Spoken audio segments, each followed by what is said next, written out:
ಇವತ್ತು ಅಹಮದಾಬಾದಲ್ಲಿ ಆಗಿರತಕ್ಕಂತಹ ವಿಮಾನ ಪತನ ದುರ್ಘಟನೆಗೆ ಸಂಬಂಧಪಟ್ಟಂತೆ ಸಾಕಷ್ಟು ಅಪ್ಡೇಟ್ಸ್ ಜೊತೆಗೆ ನಾವಿಲ್ಲಿ ನಿಂತಿದ್ದೀವಿ. ಎಲ್ಲಕ್ಕೆ ಎಲ್ಲ 242 ಪ್ರಯಾಣಿಕರು ಈ ನತದೃಷ್ಟ ವಿಮಾನದಲ್ಲಿ ಲಂಡನ್ಗೆ ಹಾರ್ತಾ ಇದ್ದರು. ವಿಮಾನ ದೆಹಲಿಯಿಂದ ಅಹಮದಾಬಾದ್ಗೆ ಬಂದು ಅಲ್ಲಿಂದ ಇಳಿದು ಅಲ್ಲಿ ಫ್ಯೂಲ್ ಎಲ್ಲ ರೆಡಿ ಮಾಡಿಕೊಂಡು ಆ ನಂತರದಲ್ಲಿ ಲಂಡನ್ ಕಡೆಗೆ ಪ್ರಯಾಣ ಬೆಳೆಸಿದ್ದು. ಸುಮಾರು 8 ಗಂಟೆಗಳ ದಾರಿ ಅಂತ ನಾನು ಭಾವಿಸಿದ್ದೀನಿ. 8-8.5 ಗಂಟೆಗಳ ದಾರಿ ಲಂಡನ್. 8.5 ಗಂಟೆಗಳು ಪ್ರಯಾಣಿಸಿದ್ದಿದ್ದರೆ ಎಲ್ಲರೂ ಕೂಡ ಲಂಡನ್ನಲ್ಲಿ ಇಳಿತಾ ಇದ್ದರು. ಲಂಡನ್ನಲ್ಲಿ ಇಳಿಲಿಲ್ಲ ಅವರು. ಯಾಕಂದರೆ ವಿಮಾನ ನಿಲ್ದಾಣದಿಂದ ಟೇಕ್ ಆಫ್ ಆದಂಥ ಒಂದು ವಿಮಾನದ ಆಯಸ್ಸು ಅಲ್ಲಿಂದ ಇದ್ದದ್ದು ಬರೀ 2 ನಿಮಿಷಗಳು ಮಾತ್ರ. ಅರೌಂಡ್ 1 ಗಂಟೆ 48 ನಿಮಿಷ, 1:15 ಅಂತ ಭಾವಿಸ್ಕೊಳ್ಳಿ. ಆ ಸಮಯದಲ್ಲಿ ಈ ನತದೃಷ್ಟ ವಿಮಾನ ಅಹಮದಾಬಾದ್ ಏರ್ಪೋರ್ಟಿಂದ ಟೇಕ್ ಆಫ್ಗೆ ಅಂತ ಹೋಗುತ್ತೆ. ಇನ್ನೊಂದು 600ರಿಂದ 625 ಅಡಿಗಳಷ್ಟು ಮೇಲಕ್ಕೆ ಹಾರಿತಷ್ಟೇ. ಅದಕ್ಕೆ ಇನ್ನೂ ಮೇಲಕ್ಕೆ ಹಾರುವಂತಹ ತಾಕತ್ತು ಕಳ್ಕೊಳ್ತು. ಇದ್ದಕ್ಕಿದ್ದಂತೆ ವಿಮಾನ ಬಿದ್ದು ಹೋಯಿತು. ದುರಂತಕ್ಕೆ ಎಲ್ಲಿ ಬಿತ್ತು ಅಂತ ಹೇಳಿದ್ರೆ, ಅದೃಷ್ಟವಶಾತಲ್ಲ, ದುರಂತಕ್ಕೆ ಇನ್ನೂ ಒಂದು ದುರಂತಕ್ಕೆ ಎಲ್ಲಿ ಬಿದ್ದಿದೆ ಅದು ಅಂತ ಹೇಳಿದ್ರೆ ಅಲ್ಲೇ ಇದ್ದಂಥ ಮೆಡಿಕಲ್ ಹಾಸ್ಟೆಲ್ ಮೇಲೆ. ಮೆಡಿಕಲ್ ಹಾಸ್ಟೆಲ್ನಲ್ಲಿ ಆ ಸಮಯ ಅಲ್ಲದೆ ಬೇರೆ ಟೈಮ್ ಆಗಿದ್ದಿದ್ರೆ ಅಲ್ಲಿ ವಿದ್ಯಾರ್ಥಿಗಳು ಅಷ್ಟೊಂದು ಜನ ಇರ್ತಾ ಇರಲಿಲ್ಲ, ಅಷ್ಟೊಂದು ಜನ ಸ್ಟೂಡೆಂಟ್ಸ್ ಕೂಡ ಅಲ್ಲಿ ಇರ್ತಾ ಇರಲಿಲ್ಲ. ಅಲ್ಲಿ ಏನಾಗಿತ್ತು, 1:45 ಟೈಮ್ ಅಲ್ವೇನ್ರಿ, 1:30ಯಿಂದ 2 ಗಂಟೆ 2:30 ಎಲ್ಲ ಲಂಚ್ ಟೈಮು. ಆ ಲಂಚ್ ಟೈಮ್ಗೆ ಅಂತೇಳಿ ಅನೇಕ ವಿದ್ಯಾರ್ಥಿಗಳು, ನಿಮ್ಗೆ ಆ ಒಂದು ಇಮೇಜ್ಗಳಲ್ಲಿ ಕಾಣಿಸುತ್ತೆ ಅದು, ಆ ಲಂಚ್ ಟೈಮಲ್ಲಿ ಅನೇಕ ವಿದ್ಯಾರ್ಥಿಗಳಲ್ಲಿ ಬಂದು ಊಟಕ್ಕೆ ಅಂತ ಕೂತಿದ್ರು. ಎಷ್ಟೋ ಜನ ಊಟ ಕೂಡ ಮಾಡಿಲ್ಲ. ಒಂದು ತುತ್ತು ಅನ್ನ ಬಾಯಲ್ಲಿ ತಿಂದಿದ್ದಾರೆ, ಗಂಟಲಿಗೂ ಇಳಿದಿರಲಿಲ್ಲ. ಅಷ್ಟಲ್ಲಾಗಲೇ ಅಲ್ಲಿಯೂ ಕೂಡ ಅನೇಕರ ಪ್ರಾಣ ಪಕ್ಷಿ ಹಾರಿ ಹೋಗಿದೆ. ಬೋರ್ಡ್ ಮಾಡಿದ್ದಂಥ 242ಕ್ಕೆ 242 ಜನ ಕೂಡ ಇಲ್ಲ. ಇದು ಒಂದು. ಆ ಹಾಸ್ಟೆಲಲ್ಲಿದ್ದಂತಹ ಕನಿಷ್ಠ 5 ವಿದ್ಯಾರ್ಥಿಗಳು ಸಾವನ್ನಪ್ಪಿದ್ದಾರೆ ಅಂತ ಕೂಡ ಒಂದು ಮಾಹಿತಿ ಇದೆ. ಎಲ್ಲ ವಿಚಾರಕ್ಕೆ ಸಂಬಂಧಪಟ್ಟಂತೆ ನಮ್ಮೊಂದಿಗೆ ಮಾತಾಡಲಿಕ್ಕೆ ಲೆಫ್ಟಿನೆಂಟ್ ಕರ್ನಲ್ ಸುನಿಲ್ ಕುಮಾರ್ ಇದ್ದಾರೆ. ಸ್ವಾಗತ ನಿಮಗೆ ಸುನಿಲ್ ಈ ಒಂದು ಕಾರ್ಯಕ್ರಮಕ್ಕೆ. ತುಂಬ ದುರಂತದ ವಿಚಾರ, ದುರ್ಘಟನೆಯ ವಿಚಾರ.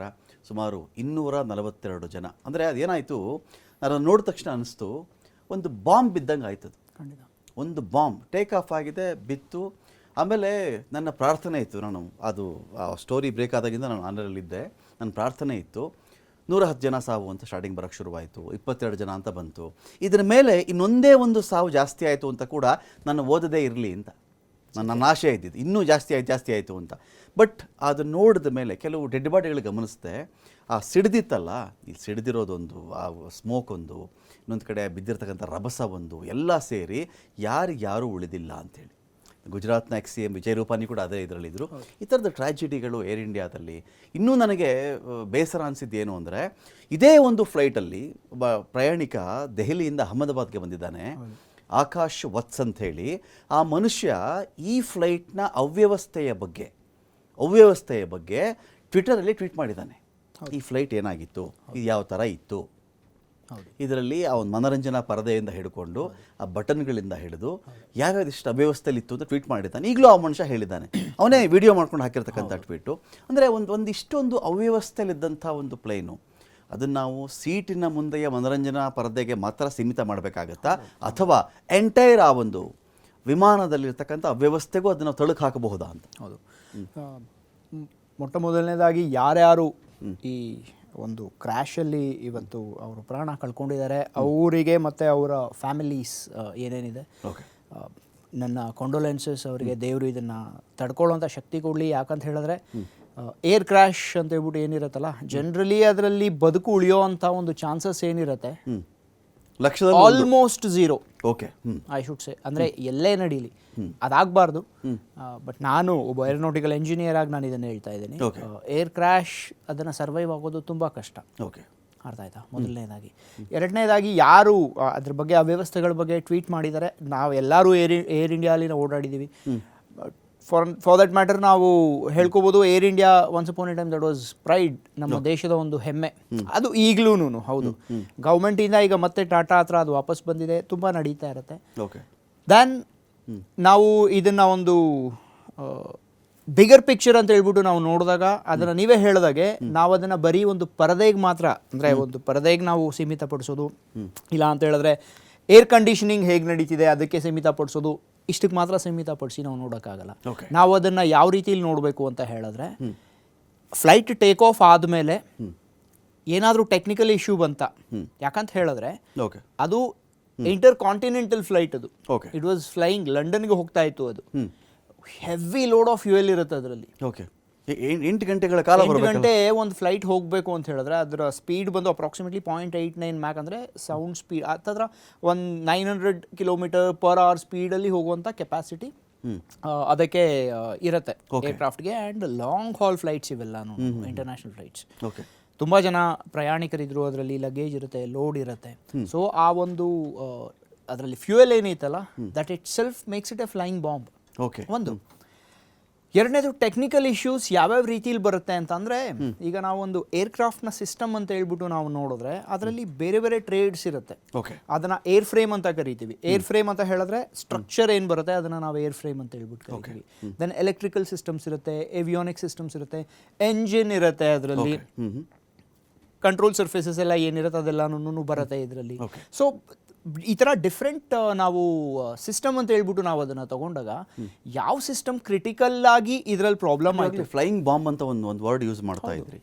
ಫ್ಲೈಯಿಂಗ್ ಬಾಂಬ್ ಸಮಟೈಮ್ಸ್ ವಿಮಾನದಲ್ಲಿ ಎಲ್ಲೇ ಒಂದು ಟೆಕ್ನಿಕಲ್ ಇಶ್ಯೂ ಬಂದುಬಿಡ್ತು ಅಂತ ಹೇಳಿದ್ರೆ ಅದು ಒಮ್ಮೆ ಮೇಲೆ ಹಾರದ ಮೇಲೆ ಅದು ಆಲ್ಮೋಸ್ಟ್ ಹಾರುವ ಶವಪೆಟ್ಟಿಗೆ ಆದರೂ ನಮ್ಗೆ ಆಶ್ಚರ್ಯ ಇಲ್ಲ. ಖಂಡಿತ.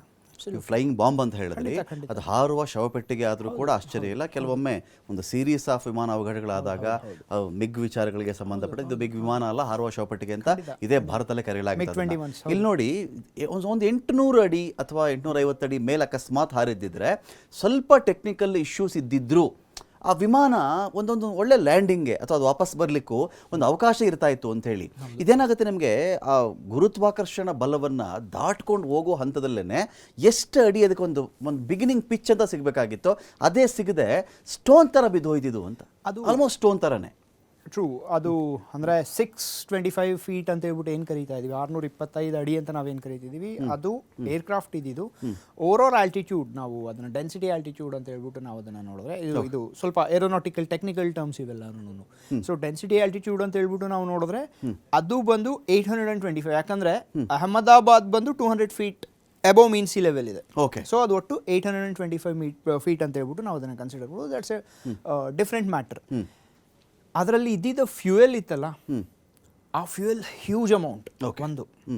ಎರಡನೇದು, ಅದು ಒಂದ್ಸಲ ಟೇಕ್ ಆಫ್ ಆದಮೇಲೆ ಏರ್ಕ್ರಾಫ್ಟ್ ಏನಿತ್ತು, ಇನ್ನೊಂದು ಆಂಗಲ್ ನಾವೇನು ನೋಡಬೇಕು ಅಂತ ಕೆಲವೊಮ್ಮೆ ಆಕಾಶದಲ್ಲಿ ದುರಂತಗಳು ಅಂದ್ರೆ ಟೆಕ್ನಿಕಲ್ ಇಶ್ಯೂಸ್ ಬಂದಾಗ ಆ ಫ್ಯೂಯಲ್ ನ ಅಲ್ಲಿಂದಾನೇ ಆಚೆ ಬಿಡ್ತಾರೆ, ಡಂಪ್ ಮಾಡ್ಬಿಡ್ತಾರೆ ಅಂತ. ಬಟ್ ಅದನ್ನ ಬಿಟ್ಟು ನಾನು ಟೆಕ್ನಿಕಲಿ ಬರಬೇಕು ಅಂತ ಹೇಳಿದ್ರೆ ಈಗ ಇನ್ನೊಂದು ಆಂಗಲ್ ನಾನು ಹೇಳ್ತೀನಿ. Was there a bird hit? Okay. ಎಂಜಿನ್ಗೆ ಬರ್ಡ್ ಹಿಟ್ ಆಯ್ತಾ? ಓಕೆ. ಏರ್ಕ್ರಾಫ್ಟಲ್ಲಿ ಏನು ಪ್ರಾಬ್ಲಮ್ ಇಲ್ದಿರಾ, ಯಾಕಂದರೆ ಅದು ಆಲ್ರೆಡಿ ಫ್ಲೈ ಮಾಡ್ಕೊಂಬಂತು. ಇಂಟರ್ನಲಿ ಏನು ಇಶ್ಯೂಸ್ ಇತ್ತು that's a different matter. But ಡೆಲ್ಲಿಯಿಂದ ಅದು ಲ್ಯಾಂಡ್ ಆಯಿತು ಅಹಮದಾಬಾದಲ್ಲಿ ಸೇಫಾಗಿ, ಪ್ರಾಬ್ಲಮ್ ಇಲ್ದಿರ ಲ್ಯಾಂಡ್ ಆಗಿತ್ತು. ಬಟ್ ಲ್ಯಾಂಡ್ ಆದಮೇಲೆ ನೆಕ್ಸ್ಟ್ ಟೇಕ್ ಆಫ್ ಯಾವಾಗ ಆಯಿತು, ಅಫ್ಕೋರ್ಸ್ ಅದು ಪ್ರಾಪರ್ಲಿ ಎಲ್ಲ ಚೆಕ್ಸೂ ನಡೆದಿರುತ್ತೆ. ಬಿಕಾಸ್ ಈಚ್ ಚೆಕ್ ಏನು ನಡೆಯುತ್ತಲ್ಲ that is based on manuals. ಅದಕ್ಕೆ ಪ್ರಾಪರ್ ಮ್ಯಾನ್ಯುಯಲ್ಸ್ ಇರುತ್ತೆ. ಅದು ನಾವು DI ಅಂತ ಹೇಳ್ಬಿಟ್ಟು ಕರಿತೀವಿ, ಡೈಲಿ ಇನ್ಸ್ಪೆಕ್ಷನ್ಸ್ ಅಂತ ಹೇಳ್ಬಿಟ್ಟು ನಾವು ಅದನ್ನು ಕರಿತೀವಿ. ಪ್ರೀ ಫ್ಲೈಟ್ ಚೆಕ್ಸ್ ಏನಿರುತ್ತೆ ಅದನ್ನೆಲ್ಲನೂ ಮಾಡಿರ್ತಾರೆ. ಅದರಲ್ಲಿ ಏನಾದರೂ ಪ್ರಾಬ್ಲಮ್ ಇದೆ ಅಂತ ಹೇಳಿದ್ರೆ ಜನರಲಿ ಅದು ಗೊತ್ತಾಗ್ಬಿಡುತ್ತೆ ಅದರಲ್ಲೇನೆ. ಬಟ್ ಈ ಆಂಗಲ್ ಒಂದು ಬರ್ಡ್ ಹಿಟ್ ಆಯ್ತಾ ಅನ್ನೋದು ಒಂದು. ನೆಕ್ಸ್ಟ್ ಫರ್ದರ್ ಇನ್ನೇನು ಅಂತ ಹೇಳಿದ್ರೆ ರೆಗ್ಯುಲರ್ ಸಾಫ್ಟ್ವೇರ್ ಅಪ್ಗ್ರೇಡೇಷನ್ಸ್ ನಡೀತಾ ಇರುತ್ತೆ. ಈಗ ಯಾವ ಏರ್ಕ್ರಾಫ್ಟ್ ಇರುತ್ತೆ, ಈಗ ಒಂದು ಏರ್ಕ್ರಾಫ್ಟ್ ಇದೆ ಅಂತ ಹೇಳಿದ್ರೆ ಬೋಯಿಂಗ್ ಆಗ್ಬೋದು, ಏರ್ಬಸ್ ಆಗ್ಬೋದು, ಅದರಲ್ಲಿ ತುಂಬ ಸಾಫ್ಟ್ವೇರ್ ಸಿಸ್ಟಮ್ಸ್ ಇರುತ್ತೆ. ಫ್ಲೈ ಬೈ ವೈರ್ ಅಂತ ಹೇಳ್ಬಿಟ್ಟು ಸಿಸ್ಟಮ್ ನಾವೇನು ಕರಿತೀವಿ, ಅದು ಜನರಲಿ ಎಲ್ಲಾನು ಎಲೆಕ್ಟ್ರಾನಿಕಲಿ ಇರುತ್ತೆ, ಎಲ್ಲ ಸಾಫ್ಟ್ವೇರ್ ಬೇಸ್ಡ್. ಈಗ ಆಟೋ ಪೈಲಟ್ ಸಿಸ್ಟಮ್ ಇರ್ಬೋದು, AFCS ಅಂತ ಹೇಳ್ಬಿಟ್ಟು aircraft flight controls, automatic flight control systems ಇರ್ಬೋದು, ಇವೆಲ್ಲಾನು ಸಾಫ್ಟ್ವೇರ್ ಬೇಸ್ಡ್. ಹಿಂದಿನ ಕಾಲದಲ್ಲಿ ಹೇಗೆ ನಡೀತಿತ್ತು, ಎಲ್ಲಾನು ಪೈಲಟ್ ಕಂಟ್ರೋಲ್ ಏನಿತ್ತು ಮೆಕ್ಯಾನಿಕಲ್ ಇರ್ತಿತ್ತು. ಬಟ್ ಎಲ್ಲಾನು ಎಲೆಕ್ಟ್ರಾನಿಕ್, ಎಲ್ಲಾನು ಸಾಫ್ಟ್ವೇರ್ ಬೇಸ್ಡ್ ಆಗಿಬಿಟ್ಟಿದೆ. ಯಾವುದಾದ್ರೂ ಸಾಫ್ಟ್ವೇರ್ ಮಾಲ್ ಫಂಕ್ಷನ್ ಆಯ್ತಾ, ಇದು ನಾನು ಏನಕ್ಕೆ ಹೇಳ್ತಿದ್ದೀನಿ ಅಂದರೆ, ಬೋಯಿಂಗ್ 737 MAX 2019 ಇದೇ ಬೋಯಿಂಗ್ದು 737 MAX ಏನು 2 ಕ್ರ್ಯಾಶಸ್ ಆಗಿತ್ತು. For 20 months federal aviation agency Boeing 737 MAX ground ಮಾಡಿತ್ತು. ತುಂಬ ಲಾಸ್ ಆಯಿತು ಬೋಯಿಂಗ್. ಅವಾಗ 2 ಕ್ರ್ಯಾಶ್ ಆಗಿತ್ತು. ಒಂದು ಇಥಿಯೋಪಿಯಾಲ್ ಆಗಿತ್ತು, ಇನ್ನೊಂದು ಸಮ್ ಆಫ್ ದ ಪ್ಲೇಸ್ ನನಗೆ ಹೆಸರು ಮಲೇಷ್ಯಾನೋ ಇಂಡೋನೇಷ್ಯಾಲೋ ಆಗಿತ್ತು. 2 ಕ್ರ್ಯಾಶ್ ಆಗಿತ್ತು, ಸೇಮ್ ಏರ್ಕ್ರಾಫ್ಟ್. ಅದು MCAS ಅಂತ ಹೇಳ್ಬಿಟ್ಟು, ಮನೂರಿಂಗ್ ಅಗ್ಯುಮೆಂಟೇಷನ್ ಕಂಟ್ರೋಲ್ ಸಿಸ್ಟಮ್ ಅಂತ ಹೇಳ್ಬಿಟ್ಟು ಅದರ ಕರೀತಾರೆ. ಆ ಸಿಸ್ಟಮ್ ಫಾಲ್ಟ್ ಆಗಿದೆ. ಇದ್ರ ಬಗ್ಗೆ ನಾವು ಮಾತಾಡೋಣ ಫರ್ದರ್. ಆ ರೀತಿ ಸಾಫ್ಟ್ವೇರಲ್ಲಿ ಏನಾದರೂ ಪ್ರಾಬ್ಲಮ್ ಆಯ್ತಾ, ಬರ್ಡ್ ಹಿಟ್ ಆಯ್ತಾ? ಯಾಕಂದರೆ ತಕ್ಷಣದಲ್ಲಿ ಎಂಜಿನ್ ಸಡನ್ನಾಗಿ 2 ಎಂಜಿನ್ ಫೇಲ್ ಆಯಿತು ಅಂತ ಹೇಳ್ಬಿಟ್ಟು ನಾನು ಒಪ್ಕೊಳ್ಳಲ್ಲ. ಯಾಕಂದರೆ ನೀವು ವಿಡಿಯೋನ ಅಬ್ಸರ್ವ್ ಮಾಡಿದ್ರೆ ವಿಡಿಯೋನ ನೀವು ಅಬ್ಸರ್ವ್ ಮಾಡಿದ್ರೆ ಆ ರೀತಿ ಮೇಜರ್ ಇಶ್ಯೂ ಏನು ಕಾಣಿಸ್ಲಿಲ್ಲ. It just could not gain the altitude. Okay, ಹಂಗಂತ ನಾನು ಪೈಲಟ್ ಬಗ್ಗೆ ಡೌಟ್ ಮಾಡ್ಲಿಕ್ಕೆ ಆಗಲ್ಲ. ಆಲ್ಮೋಸ್ಟ್ 100 ಗಂಟೆಗಳ ಕಾಲ ಹಾರಿಸಿರ್ತಕ್ಕಂಥ ಅನುಭವ ಇದ್ದಂತ 8,000 ಫ್ಲೈಯಿಂಗ್ ಅವರ್ಸ್ ಎಕ್ಸ್ಪೀರಿಯನ್ಸ್ ಇರೋದು. ಅವರು ಎಲ್ಲಾನು ಮಾಡಿರ್ತಾರೆ, ಏನೇನು ಮಾಡಕ್ ಸಾಧ್ಯ ಇದೆ ಅದನ್ನೆಲ್ಲ ಮಾಡಿರ್ತಾರೆ. ಬಟ್ ಮೇಡೆ ಲಾಸ್ಟ್ ವರ್ಡ್ ಅಷ್ಟೇ. ನೆಕ್ಸ್ಟ್ ATC ಇಂದ ಕಾಲ್ ಬರುತ್ತೆ, ರಿಸೀವ್ ಮಾಡಕ್ ಅವರೇ ಇಲ್ಲ. ನಾನು ಏರ್ ಇಂಡಿಯಾ ವಿಮಾನ ಪತನಕ್ಕೆ ಸಂಬಂಧಪಟ್ಟಂತೆ ಮಾತಾಡ್ತಾ ಇದ್ದೀವಿ. ಇಲ್ಲಿ ಹ್ಯೂಮನ್ ಎರರ್ ಆಗಿತ್ತಾ, ಟೆಕ್ನಿಕಲ್ ಎರರ್ ಆಗಿತ್ತಾ, ಹವಾಮಾನ ವೈಪರೀತ್ಯ ಅಂತ ಹೇಳುವುದಕ್ಕೆ ಮೇಲು ನೋಟಕ್ಕೆ ಪ್ರೈಮಾಫೆಸಿನೇ ನಮಗೇನು ದೊಡ್ಡ ಕಾರಣ ಕಾಣಿಸ್ತಾ ಇಲ್ಲ. ಸಿಕ್ಕಾಪಟ್ಟೆ ಹವಾಮಾನ ವೈಪರೀತ್ಯ ಆಗಿಬಿಟ್ಟಿದೆ. ಪೈಲಟ್ಗೆ ವಿಸಿಬಿಲಿಟಿ ಬಹಳ ಕಡಿಮೆ ಇತ್ತು. ಆ ಥರದ್ದು ಏನೂ ಇಲ್ಲ ಇಲ್ಲಿ. ಯೂಶ್ವಲಾಗಿ ನಾವು ಚೆಕ್ ಮಾಡಿಕೊಂಡಾಗ ಲ್ಯಾಂಡಿಂಗ್ ಮತ್ತು ಟೇಕ್ ಆಫ್, ಎಷ್ಟೋ ಬಾರಿ ನಮಗೆ ಲ್ಯಾಂಡಿಂಗಲ್ಲಿ ಈ ಒಬ್ಬ ಮನುಷ್ಯ ಒಂದು ಪೈಲಟ್ ಆಗಬೇಕು ಅಂತ ಹೇಳಿದ್ರೆ ಕಡಿಮೆ ಪರೀಕ್ಷೆಗಳು ನಡೆಯಲ್ಲ. ಆತನ ಕಣ್ಣಿನ ದೃಷ್ಟಿಯ ಸಾಮರ್ಥ್ಯ ಬಹಳ ಇಂಪಾರ್ಟೆಂಟ್ ಇರುತ್ತೆ. ಇದು ಮನುಷ್ಯ ಪೈಲಟ್ ಆಗಬೇಕು ಅಂದರೆ ಸುಮ್ಮನೆ ಪೈಲಟ್ ಆಗ್ಬಿಡೋಕ್ಕೆ ಯಾರೂ ಆಗಲ್ಲ. ಅಂಥದ್ರಲ್ಲಿ ಈ ಯಾವ ಪೈಲಟ್ ಇದನ್ನು ಹಾರಿಸ್ತಾ ಇದ್ರೋ ಜಬರ್ವಾಲ್, ಅವರಿಗೆ 8,000 ಗಂಟೆಗಳಿಗೂ ಮಿಗಿಲಾದಂತಹ ಹಾರಾಟದ ಅನುಭವ ಇತ್ತು. ಹ್ಯೂಮನ್ ಎರರ್, ಟೆಕ್ನಿಕಲ್ ಎರರ್, ಹವಾಮಾನ ವೈಪರೀತ್ಯ, ಬರ್ಡ್ ಹಿಟ್, ಈ ಲೋಹದ ಹಕ್ಕಿಗೆ ಯಾವ್ದಾದ್ರು ಪಕ್ಷಿ ಬಂದು ಬಡಿದುಬಿಟ್ಟು ಈ ಥರ ಆಯಿತಾ? 2 ಎಂಜಿನ್ ಫೇಲ್ಯೂರ್ ಆಗಲಿಕ್ಕೆ ಸಾಧ್ಯ ಇದೆಯಾ? ಪ್ರಾಥಮಿಕ ಮಾಹಿತಿ 2 ಎಂಜಿನ್ ಕೂಡ ಫೇಲ್ ಆಗಿಬಿಡ್ತು ಅಂತ ಹೇಳಿ. ಕೆಲವರು ಹೇಳ್ತಾರೆ ಆ ಒಂದು ಫ್ಯಾನ್ ಆನ್ ಆಗಲಿಲ್ಲ, ಗಾಳಿ ಹಿಂದಿಕ್ಕಲಾಗದೆ ವಿಮಾನ ಪತನದ ಶಂಕೆ ವ್ಯಕ್ತಪಡಿಸ್ತಾ ಇದ್ದಾರೆ. ಇಲ್ಲಿ ಯಾರೂ ಕೂಡ ಪೂರ್ತಿ ವರದಿ ಬರುವವರೆಗೂ ಯಾರು ಘನ ಪಂಡಿತರು ಇಲ್ಲಿವರೆಗೂ ಮಾತಾಡಿಲ್ಲ. ನಾವೆಲ್ಲ ಸಿಕ್ಕಾಪಟ್ಟೆ ಅದ್ರ ಬಗ್ಗೆ ಎಕ್ಸ್ಪರ್ಟ್ ಇದ್ದೀವಿ ನಾವು, ನಮ್ಮನ್ನು ಬಿಟ್ಟರೆ ಇಲ್ಲ, ಅದನ್ನು ಮಾತಾಡ್ತಾ ಇಲ್ಲ. ಸುನಿಲ್, ಈ ವಿಚಾರದಲ್ಲಿ ಹ್ಯೂಮನ್ ಎರರ್ ಅಥವಾ ಹವಾಮಾನ ವೈಪರೀತ್ಯ ಅಥವಾ ಟೆಕ್ನಿಕಲ್ ಎರರ್, ಪಾಸಿಬಲ್ ರೀಸನ್ಸ್, ನಾನು ಆ್ಯಕ್ಯುರಸಿ ಕೇಳ್ತಾ ಇಲ್ಲ ನಿಮಗೆ, ಪಾಸಿಬಲ್ ರೀಸನ್ಸ್, ಈ ವಿಮಾನ ಹಾರಿದ ರೀತಿ, ಅದರ ಮೂತಿ, ಅದರ ಟೇಲ್, ಮತ್ತು ಅದು ತಪ್ಪಂತ ಒಂದು ಕಲ್ಲು ಮೇಲ್ಕೆಸ್ದಾಗ ಅದು ಬೀಳುತ್ತಲ್ಲ ಆ ಥರ ಬಿದ್ದಿರೋದು, ಇದೇನೋ ಸ್ಲೈಡ್ ಆಗಿಬಿಟ್ಟಿದೆ, ತುಂಬ ದೂರ ಜಾರ್ಕೊಂಡು ಹೋಗಿದೆ, ಆ ಥರದ್ದು ಅವಕಾಶವೇ ಇಲ್ಲ, ಸ್ಟೋನ್ ಥರ ಬಿದ್ದಿದೆ ಇದು. ಹೌದು. ಸೊ ಬೇಸಿಕಲಿ ನಾನು ಆಗಲೇ ಹೇಳಿದಾಗೆ ನಾವು ಒಂದು ಏರ್ ಕ್ರ್ಯಾಶ್ ಅಂತ ಹೇಳ್ಬಿಟ್ಟು ನಡೆದಾಗ ನಾವು ಪಾಸಿಬಲ್ ರೀಸನ್ಸ್ ಏನು ಅಂತ ಹೇಳ್ಬಿಟ್ಟು ನಾವು ತುಂಬ ಪ್ರಿಡಿಕ್ಟ್ ಮಾಡ್ಬೋದು, ಅಂದರೆ ಈ ಕಾರಣಕ್ಕೆ ಇದಾಗಿರ್ಬೋದು ಅಂತ. ಬಟ್ ಆ್ಯಕ್ಯುರೇಟ್ ರೀಸನ್ ಏನು ಅಂತ ಹೇಳೋಕ್ಕೆ ನಾವು ತುಂಬ ಡೇಟಾ ಅನಾಲಿಸಿಸ್ ಮಾಡಬೇಕಾಗತ್ತೆ. ಅದಕ್ಕೆ ಅಂತಲೇ ತುಂಬ ದೊಡ್ಡ ಪ್ರೊಸೀಜರ್ಸ್ ಇದೆ. ಅದಕ್ಕೆ ಅಂತಾನೇ ತುಂಬ ಏಜೆನ್ಸೀಸ್ ಇದೆ, ಇಂಟರ್ನ್ಯಾಷನಲ್ ಏಜೆನ್ಸೀಸಿಂದ ಇಂಡಿಯನ್ ಏಜೆನ್ಸೀಸ್ವರೆಗೂ ಎಲ್ಲನೂ ಆಲ್ರೆಡಿ ಅದರಲ್ಲಿ ಈಗ ಇನ್ವಾಲ್ವ್ ಆಗಿರುತ್ತೆ. ಅವರೀಗ they have to retrieve black box ಅಂತ ಹೇಳ್ಬಿಟ್ಟು ನಾವೇನು ಕರಿತೀವಿ ಅದನ್ನು ಮಾಡ್ತಾರೆ. ಡೇಟಾ ಅನಾಲಿಸಿಸ್ ಅಂತ ಹೇಳ್ಬಿಟ್ಟು ಏನಿರುತ್ತೆ ಅದನ್ನು ಅದರದ್ದು ಈಗ ಫುಲ್ ಎಲ್ಲ ರನ್ ಡೌನ್ಸ್ ನಡೆಯುತ್ತೆ. ಪ್ರತಿಯೊಂದೂ ಈಗ ರೀಕನ್ಸ್ಟ್ರಕ್ಟ್ ಮಾಡ್ತಾರೆ. ಏರ್ ಕ್ರ್ಯಾಶ್ ಇನ್ವೆಸ್ಟಿಗೇಷನ್ ಅಂತ ಏನು ನಡೆಯುತ್ತೆ ಅದರಲ್ಲಿ ಏನಾಗಿರ್ಬೋದು ಪಾಸಿಬಲಿ ಅಂತ ಹೇಳ್ಬಿಟ್ಟು ಈ ಸಿನಾರಿಯೋಸ್ನ ರೀಕನ್ಸ್ಟ್ರಕ್ಟ್ ಮಾಡ್ತಾರೆ. ರೀಕನ್ಸ್ಟ್ರಕ್ಟ್ ಮಾಡಿ ಟೇಕ್ ಆಫ್ ಆಗಿ ಅಲ್ಲಿಗೆ ಹೋಯ್ತು. ಈಗ ನಮ್ಮ ಹತ್ರ ಏನು ಡೇಟಾ ನಮಗೆ ಸಿಕ್ಕಿದೆ ಅದನ್ನು ನಾವು ಎಕ್ಸ್ಟ್ರಾಪುಲೇಟ್ ಮಾಡ್ತೀವಿ ಏರ್ಕ್ರಾಫ್ಟ್ ಡೇಟಾ ಜೊತೆ. ಓಕೆ, ಸೊ ಕಂಪ್ಯಾರಿಸನ್ ನಡೆಯುತ್ತೆ. ಬೇಸ್ಡ್ ಆನ್ ದ ಡೇಟಾ ನಮಗೆ ಗೊತ್ತಾಗುತ್ತೆ ಅದು ಆ್ಯಕ್ಚುಯಲ್ ಕಾರಣ, ಅದು ಟೆಕ್ನಿಕಲ್ ಎರರಾ ಇಲ್ಲ ಹ್ಯೂಮನ್ ಎರರಾ ಇಲ್ಲ ಇಟ್ಸ್ ಎ ಬರ್ಡ್ ಹಿಟ್ ಇಲ್ಲ ಅದು ವೆದರಿಂದ ಆಯ್ತಾ, ಇದೆಲ್ಲಾನು it's a very complicated procedure. ಯಾಕಂತ ಹೇಳಿದ್ರೆ ಏನಾಯ್ತು ಅಂತ ಹೇಳಕ್ ಯಾರೂ ಬದುಕಿಲ್ಲ. ಓಕೆ, ಇಲ್ಲಿ ಆಕಾಶ್ ವತ್ಸ ಅಂತ ಹೇಳಿ ಟ್ವೀಟ್ ಮಾಡಿರೋ ಆ ಟ್ವೀಟ್ ನಾವು ನೋಡ್ತಾ ಇದ್ದೀವಿ. ನಮ್ಮ ಬೆನ್ ಹಿಂದೆ ನಿಮ್ಗೆ ಏನು ಕಾಣಿಸ್ತಾ ಇದೆಯೋ ಆ ಒಂದು ವಿಡಿಯೋಗಳನ್ನ ನೋಡ್ತಾ ಇದ್ದೀವಿ. ಅದರಲ್ಲಿ ಆ ಹುಡುಗ ಎಲ್ಲವನ್ನೂ ಎಕ್ಸ್ಪ್ಲೈನ್ ಮಾಡ್ಕೊಂಡು ಹೋಗಿರೋದು. ಆಕಾಶ್ ವತ್ಸ ಅನ್ನೋರು ಯಾರಿದ್ದಾರೋ ನೋಡಿ, ಈ ಫ್ಲೈಟಲ್ಲಿ ನಾನು ದೆಹಲಿಯಿಂದ ಅಹಮದಾಬಾದ್ಗೆ ಬಂದಿದ್ದೀನಿ, ಅದೇ ಆ ಟ್ವೀಟಲ್ಲಿರೋದು. ಹೌದು, ಅಹಮದಾಬಾದ್ಗೆ ಬಂದಿದ್ದೀನಿ, ಆದರೆ ಈಗ ನಾನು ದುರಂತ ಆಯಿತು ಅಂತ ಈ ಮಾತು ಹೇಳ್ತಾ ಇಲ್ಲ, ನಾನು ಏರ್ ಇಂಡಿಯಾಗೆ ಇದನ್ನ ಟ್ವೀಟ್ ಮಾಡುವವನಿದ್ದೆ ಅಂತಾನೆ ಆ ಹುಡುಗ ಬರ್ಕೊಂಡು ಹೋಗಿದ್ದಾನಲ್ಲಿ. ನಾನೊಂದು 2 ಗಂಟೆಗಳ ಕಾಲ ಅಲ್ಲಿ 2 ಗಂಟೆಗಳ ಮುಂಚೆ ಬಂದು ಇದನ್ನ ನೋಡಿದ್ದೀನಿ. ಇಷ್ಟು ಅವ್ಯವಸ್ಥೆಯಿಂದ ಈ ಒಂದು ವಿಮಾನ ಇತ್ತು ಎನ್ನುವುದಕ್ಕೆ ಒಂದು ಸಾಕ್ಷಿಯಾಗಿ ಆ ಹುಡುಗ ಅಲ್ಲಿ ಬರ್ಕೊಂಡು ಹೋಗಿ, ಅಂದ್ರೆ ಆತನ ಕಂಡಿದ್ದೇನು ಅಂತ ಹೇಳಿದ್ರೆ ಬೋಯಿಂಗ್ ವಿಮಾನದಲ್ಲಿ ಪ್ರಯಾಣ ಮಾಡಿದ್ದು ಈ ಹುಡುಗ. ದೆಹಲಿಯಿಂದ ಅಹಮದಾಬಾದ್ಗೆ ಬಂದಿಳಿದಿದ್ದದ್ದು. ಇದರ ಜೊತೆಗೆ ಏನು ಅಂತ ಹೇಳಿದ್ರೆ ಅಲ್ಲಿ ಒಂದು ಸ್ಕ್ರೀನ್ ಆಗಲಿ, ಎಂಟರ್ಟೈನ್ಮೆಂಟ್ಸ್ ಸ್ಕ್ರೀನ್ ಆಗಲಿ, ಕೆಲವೆಲ್ಲ ವ್ಯವಸ್ಥೆ ಆಗಲಿ, ಆ ವೈರ್ಗಳಾಗಲಿ ಯಾವುದು ಕೆಲಸ ಮಾಡ್ತಾ ಇಲ್ಲ ನೋಡಿ. ಅದನ್ನೇ ತೋರಿಸೋದ ಹುಡುಗ. ನೀವು ಸ್ವಲ್ಪ ಈ ಕಡೆ ಬಂದು ಕಾಣಿಸ್ತದೆ, ಪೂರ್ತಿ ಅದನ್ನೇ ತೋರಿಸಿರೋದಲ್ಲಿ ನೋಡಿ ಎಷ್ಟು ಅವ್ಯವಸ್ಥೆಗಳಿಂದ ಕೂಡಿದೆ ಅಂತ ಹೇಳಿ ಆ ಹುಡುಗ ಎಲ್ಲವನ್ನು ಏರ್ ಇಂಡಿಯಾಗೆ ಟ್ವೀಟ್ ಮಾಡಿರೋದು, ಕೆಲವು ವಿಡಿಯೋ ಅನುಭವ ಸಮೇತ ಹಂಚ್ಕೊಂಡಿರೋದು. ಇಷ್ಟು ದುಸ್ಥಿತಿ ಇದೆಯಲ್ಲ ಅಂತ ಆ ಹುಡುಗ ಆಕ್ರೋಶ ವ್ಯಕ್ತಪಡಿಸಿ ಏನು ಅದೃಷ್ಟ ವಿಮಾನದ ಬಗ್ಗೆ ಮಾತಾಡಿ ನೋಡಿದ್ರೆ, ಆಮೇಲೆ ನೋಡಿದ್ರೆ ಅದು ಟೇಕ್ ಆಫ್ ಆಗಿದೆ, ಜನ ಇಲ್ಲ, ಕ್ರಾಶ್ ಆಗಿದೆ. ಎಕ್ಸಾಕ್ಟ್ಲಿ, ಜನ ಕ್ರಾಶ್ ಆಗಿದ್ದಾರೆ ಅಂತ ಹೇಳಿ. ಅಂದರೆ ಇದು ನಮಗೆ ಇದೊಂದು ಸ್ಯಾಂಪಲ್ ಅಂತ ಕನ್ಸಿಡರ್ ಮಾಡಬಹುದಾ? ಇಲ್ಲೇ ಎಷ್ಟು ಅವ್ಯವಸ್ಥೆ ಇದ್ದಾಗ ಎಂಜಿನ್ ಬಗ್ಗೆನೋ ಟೋಟಲ್ ವಿಮಾನದ ಬಗ್ಗೆನೋ ಎಷ್ಟು ಒಂಥರ ಆ್ಯಕ್ಯುರೇಟಾಗಿ ಚೆಕ್ ಮಾಡಿದ್ರು ಅಂತ ನಂಬೋದು ಹೇಗೆ ನಾವು ಅಂತ? ಈಗ ನಾನು ಆಗಲೇ ಹೇಳಿದಾಗೆ ಈಗ ಯಾವುದೇ ಒಂದು ಏರ್ಕ್ರಾಫ್ಟ್ ಅಂತ ಹೇಳ್ಬಿಟ್ಟು ಅದು ಒಂದ್ಸಲ ಬಿಲ್ಡ್ ಆಯಿತು ಅಂತ ಹೇಳಿದ್ರೆ ಆ ಏರ್ಕ್ರಾಫ್ಟ್ ರೆಗ್ಯುಲರ್ ಅದರ ಮೇಂಟೆನೆನ್ಸ್, ನಾನು ಹೇಳ್ತಿರೋದು not the comfort features, safety features ಅಂತ ಹೇಳ್ಬಿಟ್ಟು ಏನಿರುತ್ತೆ, ನಾನು ಆ ಸೇಫ್ಟಿ ಫೀಚರ್ಸ್ ಬಗ್ಗೆ ಮಾತ್ರನೇ ನಾನು ಮಾತಾಡ್ತಾ ಇದ್ದೀನಿ. ಇವೆಲ್ಲ comfort features, these are understood. ಈ ಕಂಫರ್ಟ್ ಫೀಚರ್ಸ್ ಏನಿರುತ್ತೆ ಇದನ್ನ ಯಾವ ರೀತಿ ಮೇಂಟೈನ್ ಮಾಡ್ತಾರೆ, ಮತ್ತೆ ಸೇಫ್ಟಿ ಫೀಚರ್ಸ್ ಏನಿರುತ್ತೆ ಸೇಫ್ಟಿ ಫೀಚರ್ಸ್ನ ಯಾವ ರೀತಿ ಮೇಂಟೈನ್ ಮಾಡ್ತಾರೆ. ಈಗ ನಾವು ನೋಡಿದಾಗೆ ನೋಡಿ ಅದೆಲ್ಲ ಎಂಟರ್ಟೈನ್ಮೆಂಟ್ ಸಿಸ್ಟಮ್ಸ್ನ ತೋರಿಸ್ತಾ ಇದ್ದಾರೆ. ಆ ಸೇಫ್ಟಿ ಫೀಚರ್ಸ್ ಮತ್ತೆ ಕಂಫರ್ಟ್ ಫೀಚರ್ಸ್ನ ಒಂದೇ ಥರ ನಾವು ಮಾಡೋಕ್ಕಾಗಲ್ಲ. Correct, that is the first thing. Secondly, generally let us ಸೇ ಈಗ ಏರ್ ಇಂಡಿಯಾ ಆ ರೀತಿ ನೆಗ್ಲೆಕ್ಟ್ ಮಾಡಿದೆ ಅಂತ ಆದ್ರೆ ಇಷ್ಟೊತ್ತಿಗೆ ತುಂಬಾ ಕ್ರ್ಯಾಶಸ್ ಆಗಬೇಕಿತ್ತು. ಬಟ್ ಲೆಟ್ಸ್ ಟೇಕ್ ಇಟ್, ಆ ರೀತಿ ಆಗ್ತಾ ಇಲ್ಲ. ಕರೆಕ್ಟ್. ಅವರ ಸೇಫ್ಟಿ ಫೀಚರ್ಸ್ ಏನಿದೆ ಅದನ್ನ ಇಟ್ಕೊಂಡು ಏರ್ ಇಂಡಿಯಾ ಹೇಗಿತ್ತು, ಏನಾಯ್ತು, ಮತ್ತೆ ಅದು ಹೇಗೆ ಮೇಲ್ ಬರ್ತಾ ಇದೆ, ದಟ್ಸ್ ಅ ಜರ್ನಿ. ಅದು ತುಂಬಾ ಕೆಳಗೆ ಹೋಗಿತ್ತು, ಬಟ್ ದೆನ್ ಮೇಲ್ ಬರಬೇಕು ಅಂತ ಹೇಳಿ it was an emotional moment. Tata ಅವರು ಹೇಳಿದ್ರು, ರತನ್ ಟಾಟಾ ಅವರು, ಇದು ಎಮೋಷನಲ್ ಮೂಮೆಂಟ್ ಅಂತ, ಇದು ವಾಪಸ್ ತಗೊಂತು.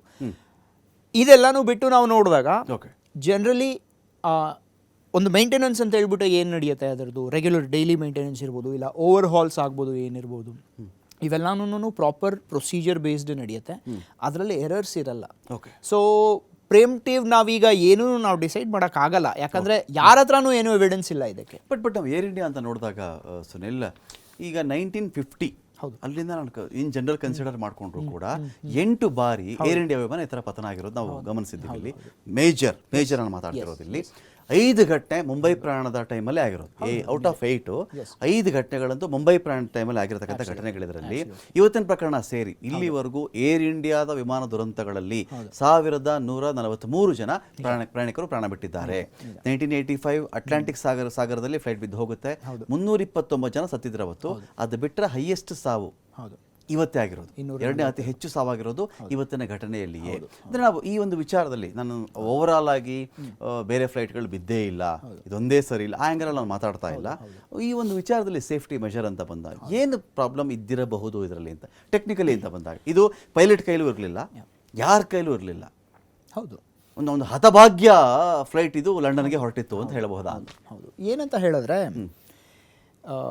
ಒಂದು ವಿಮಾನದಲ್ಲಿ ಪ್ರಾಬ್ಲಮ್ ಇದೆ ಅಂದರೆ ಫಸ್ಟ್ಲಿ ಪೈಲಟೇ ಟೇಕ್ ಆಫ್ ಮಾಡಲ್ಲ ಅದನ್ನು. Let me tell you, take off ಮಾಡೋಕ್ಕೆ ಅವ್ರು ಇಫ್ ಈಸ್ ನಾಟ್ ಸ್ಯಾಟಿಸ್ಫೈಡ್, ನಾನು ನಿಮ್ಗೆ ಹೇಳ್ತೀನಿ, ಬರೀ ಟೆಕ್ನಿಕಲ್ ಎರರ್ ಇದ್ರೆ ಅಲ್ಲ, ಪೈಲಟ್ಗೆ ಏನಾದ್ರೂ ಇಲ್ಲ ನನ್ನ ಕೈಯಲ್ಲಿ ಆಗ್ತಿಲ್ಲ, ನನಗೆ ಸುಸ್ತಾಗಿದೆ, he can refuse to fly. ಯಾಕಂದ್ರೆ ಒಬ್ಬ ಪೈಲಟ್ ಈ ರೀತಿ ಏರ್ಕ್ರಾಫ್ಟ್ಸ್ ಅವ್ರು ಫ್ಲೈ ಮಾಡ್ತಿದ್ದಾರೆ ಅಂದರೆ ಮಿಲಿಟರಿ ಏವಿಯೇಷನ್ ಇಸ್ ಡಿಫ್ರೆಂಟ್. ನಾನು ಅದ್ರ ಬಗ್ಗೆ ನಾನು ಮಾತಾಡಲ್ಲ. ಈ ರೀತಿ ಇದರಲ್ಲಿ ನನ್ನ ಕೈಯಲ್ಲಿ ಆಗ್ತಿಲ್ಲ, ಸ್ವಲ್ಪ ನನಗೆ ತಲೆನೋವಿದೆ, ಯಾಕಂದರೆ long flight 8 hours flight is not an easy thing. So let me tell you, ಆಯ್ತಾ, ಆ ರೀತಿ ಫ್ಲೈಟ್ಸ್ ಅಲ್ಲಿ 8 ಅಲ್ದಿದ್ರೆ 2 ಗಂಟೆ ಆಗ್ಬೋದು, 1 hour ಆಗ್ಬೋದು. If is not feeling good ಅವಾಗಲೇ ಟೇಕ್ ಆಫ್ ಮಾಡಲ್ಲ. ಇನ್ ಟೆಕ್ನಿಕಲ್ ಎರರ್ ಇದೆ ಅಂತ ಹೇಳಿದ್ರೆ ಖಂಡಿತವಾಗ್ಲೂ ಅವ್ರು ಟೇಕ್ ಆಫ್ ಮಾಡಲ್ಲ. ಯಾಕಂತ ಹೇಳಿದ್ರೆ they are bound by rule to say that if you can't fly you should not. ದೆಹಲಿಯಿಂದ ಅಹಮದಾಬಾದ್ಗೆ ಬಂದಿದೆ ಅಂದ್ರೆ ಅಹಮದಾಬಾದಿಂದನೂ ಆಟೋಮೆಟಿಕಲಿ ಅದು ಲಂಡನ್ಗೆ ಹೋಗ್ಲೇಬೇಕು ಅಂತ ಅಬ್ಸಲ್ಯೂಟ್ಲಿ ಅದು ಬಂದಾಗ ಇನ್ನೊಂದು ಚೆಕಪ್ ಆಗಬೇಕು, ಚೆಕಪ್ ಆಗಬೇಕು, ಫುಲ್ ಚೆಕಪ್ ಆಗಬೇಕು. ಅಲ್ಲಿ ಫುಲ್ ಚೆಕಪ್ ಆಗಿರುತ್ತೆ. ನಾನು ಅದನ್ನೇ ಹೇಳ್ತಿರೋದು. ಈಗ ಯಾವ ರೀತಿ ಆಗುತ್ತೆ ಅಂತ ಹೇಳಿದ್ರೆ ಒಂದು aircraft before every take off, ಈಗ ಲೆಟಸ್ ಸೇ ಬ್ಯಾಂಗ್ಳೂರಿಂದ ಅದು ಡೆಲ್ಲಿಗೆ ಹೋಯ್ತು, ಬ್ಯಾಂಗ್ಳೂರಿಂದ ಹೈದರಾಬಾದಿಗೆ ಹೋಯ್ತು. ಬ್ಯಾಂಗ್ಳೂರಲ್ಲಿ ಹೋಗಕ್ಕೆ ಮುಂಚೆ ಅದ್ರದ್ದು ಫುಲ್ ಚೆಕ್ಸ್ ಆಗಿರುತ್ತೆ. ಹೈದರಾಬಾದಿಂದ ಡೆಲ್ಲಿಗೆ ಹೋಗಬೇಕು ಅಂತ ಹೇಳಿದ್ರೆ ಅದಕ್ಕೂ ಚೆಕ್ ಆಗಿರುತ್ತೆ. ನೋ ಮ್ಯಾಟರ್ ನೀವು ಅರ್ಧ ಗಂಟೆನೇ ಫ್ಲೈ ಮಾಡಿರ್ಬೋದು, according to the schedules proper checks ಅದಕ್ಕೆ ಆಗಲೇಬೇಕು. ಆ ಚೆಕ್ಸ್ ಆಗಲಿಲ್ಲ ಅಂದರೆ, ಕ್ಲಿಯರೆನ್ಸ್ ಸಿಕ್ಲಿಲ್ಲ ಅಂದರೆ, ಟೆಕ್ನಿಕಲ್ ಕ್ಲಿಯರೆನ್ಸ್ ಸಿಕ್ಲಿಲ್ಲ ಅಂದರೆ ಫಸ್ಟ್ ಆಫ್ ಆಲ್ ಪೈಲಟ್ ಆ ಏರ್ಕ್ರಾಫ್ಟ್ನ ಅಕ್ಸೆಪ್ಟೇ ಮಾಡ್ಕೊಳ್ಳಲ್ಲ. ಸೊ ಟೆಕ್ನಿಕಲ್ ಕ್ಲಿಯರೆನ್ಸ್ ಸಿಕ್ಕಿದೆ ಅಂತ ಹೇಳಿದ್ರೆ ಟೆಕ್ನಿಕಲಿ ಏರ್ಕ್ರಾಫ್ಟ್ ತುಂಬ ಚೆನ್ನಾಗಿದೆ ಅಂತ. ಇದು ಪ್ರೊಸೀಜರ್ಸ್ ಹೇಳ್ತಿದ್ದೀನಿ ನಾನು. ಇದು ಇಂಟರ್ನ್ಯಾಷನಲ್ ಸಿವಿಲ್ ಏವಿಯೇಷನ್ ಆರ್ಗನೈಸೇಷನ್ ಅಂತ ಹೇಳ್ಬಿಟ್ಟು ಒಂದು ಐಕಾವ್ ಅಂತ ಕರಿತೀವಿ. ಹೆಡ್ ಕ್ವಾರ್ಟರ್ಸ್ ಇರೋದು ಬಂದು ಮಾಂಟ್ರಿಯಲ್, ಕೆನಡಾ ಅಲ್ಲಿ.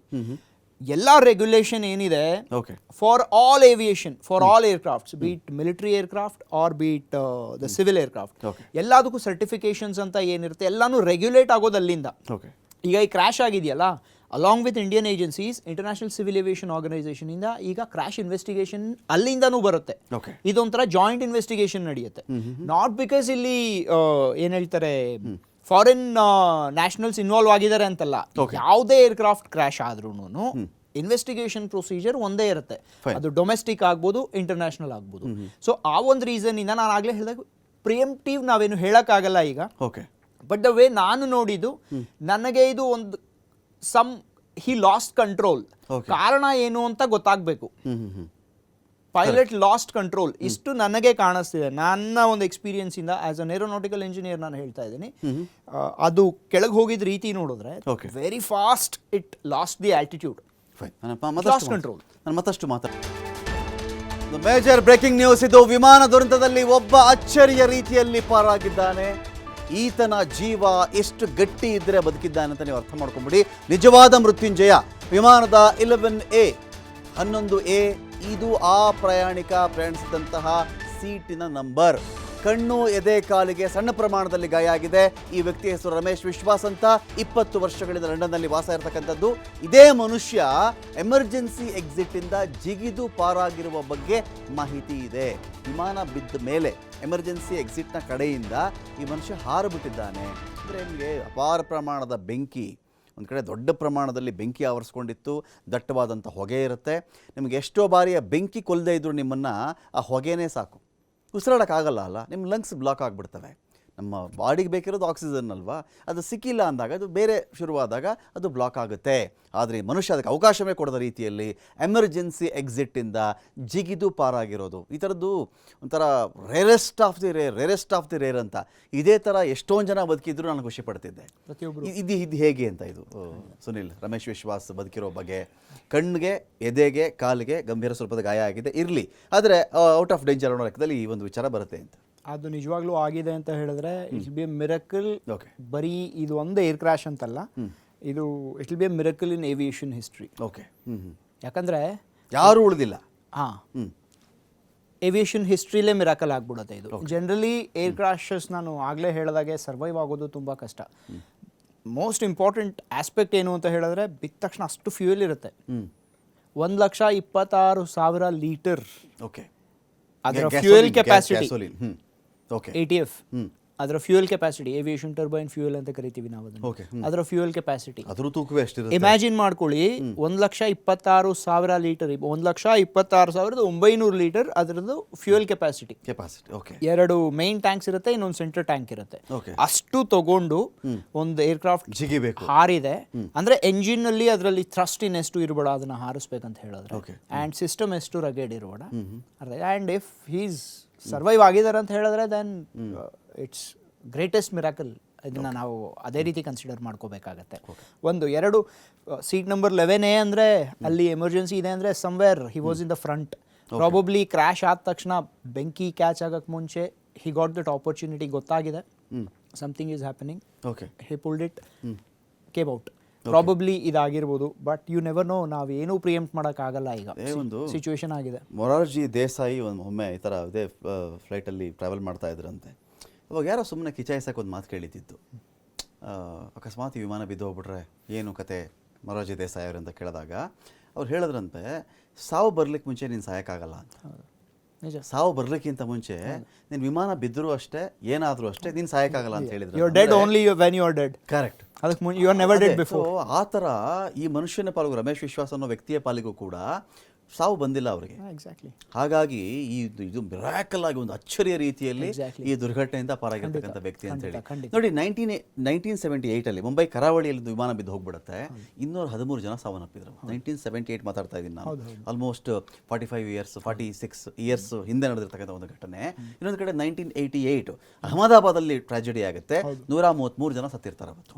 ಇನ್ನೊಂದು ಕಡೆ 1990 ಬೆಂಗಳೂರು ಏರ್ಪೋರ್ಟ್ ಅಲ್ಲಿ ಆಗ್ಬಿಡುತ್ತೆ ದುರಂತ. ಇದು ಯಾರು ಮರ್ತಿರ್ಲಿಕ್ಕಿಲ್ಲ. 1990 ಬೆಂಗಳೂರು ಏರ್ಪೋರ್ಟ್ ದುರಂತ ಇದು. 92 ಜನ ಸಾವನ್ನಪ್ತಾರೆ. 1991 ಇಂಫಾಲದಲ್ಲಿ ಅಪಘಾತ ಆಗುತ್ತೆ, 69 ಜನ ದುರ್ಮರಣಕ್ಕೆ ಈಡಾಗ್ತಾರೆ ಅವತ್ತು. 1996 ಹರಿಯಾಣದಲ್ಲಿ ಅಪಘಾತ ಆಗುತ್ತೆ, 349 ಜನ ಸಾವನ್ನಪ್ಪುತ್ತಾರೆ.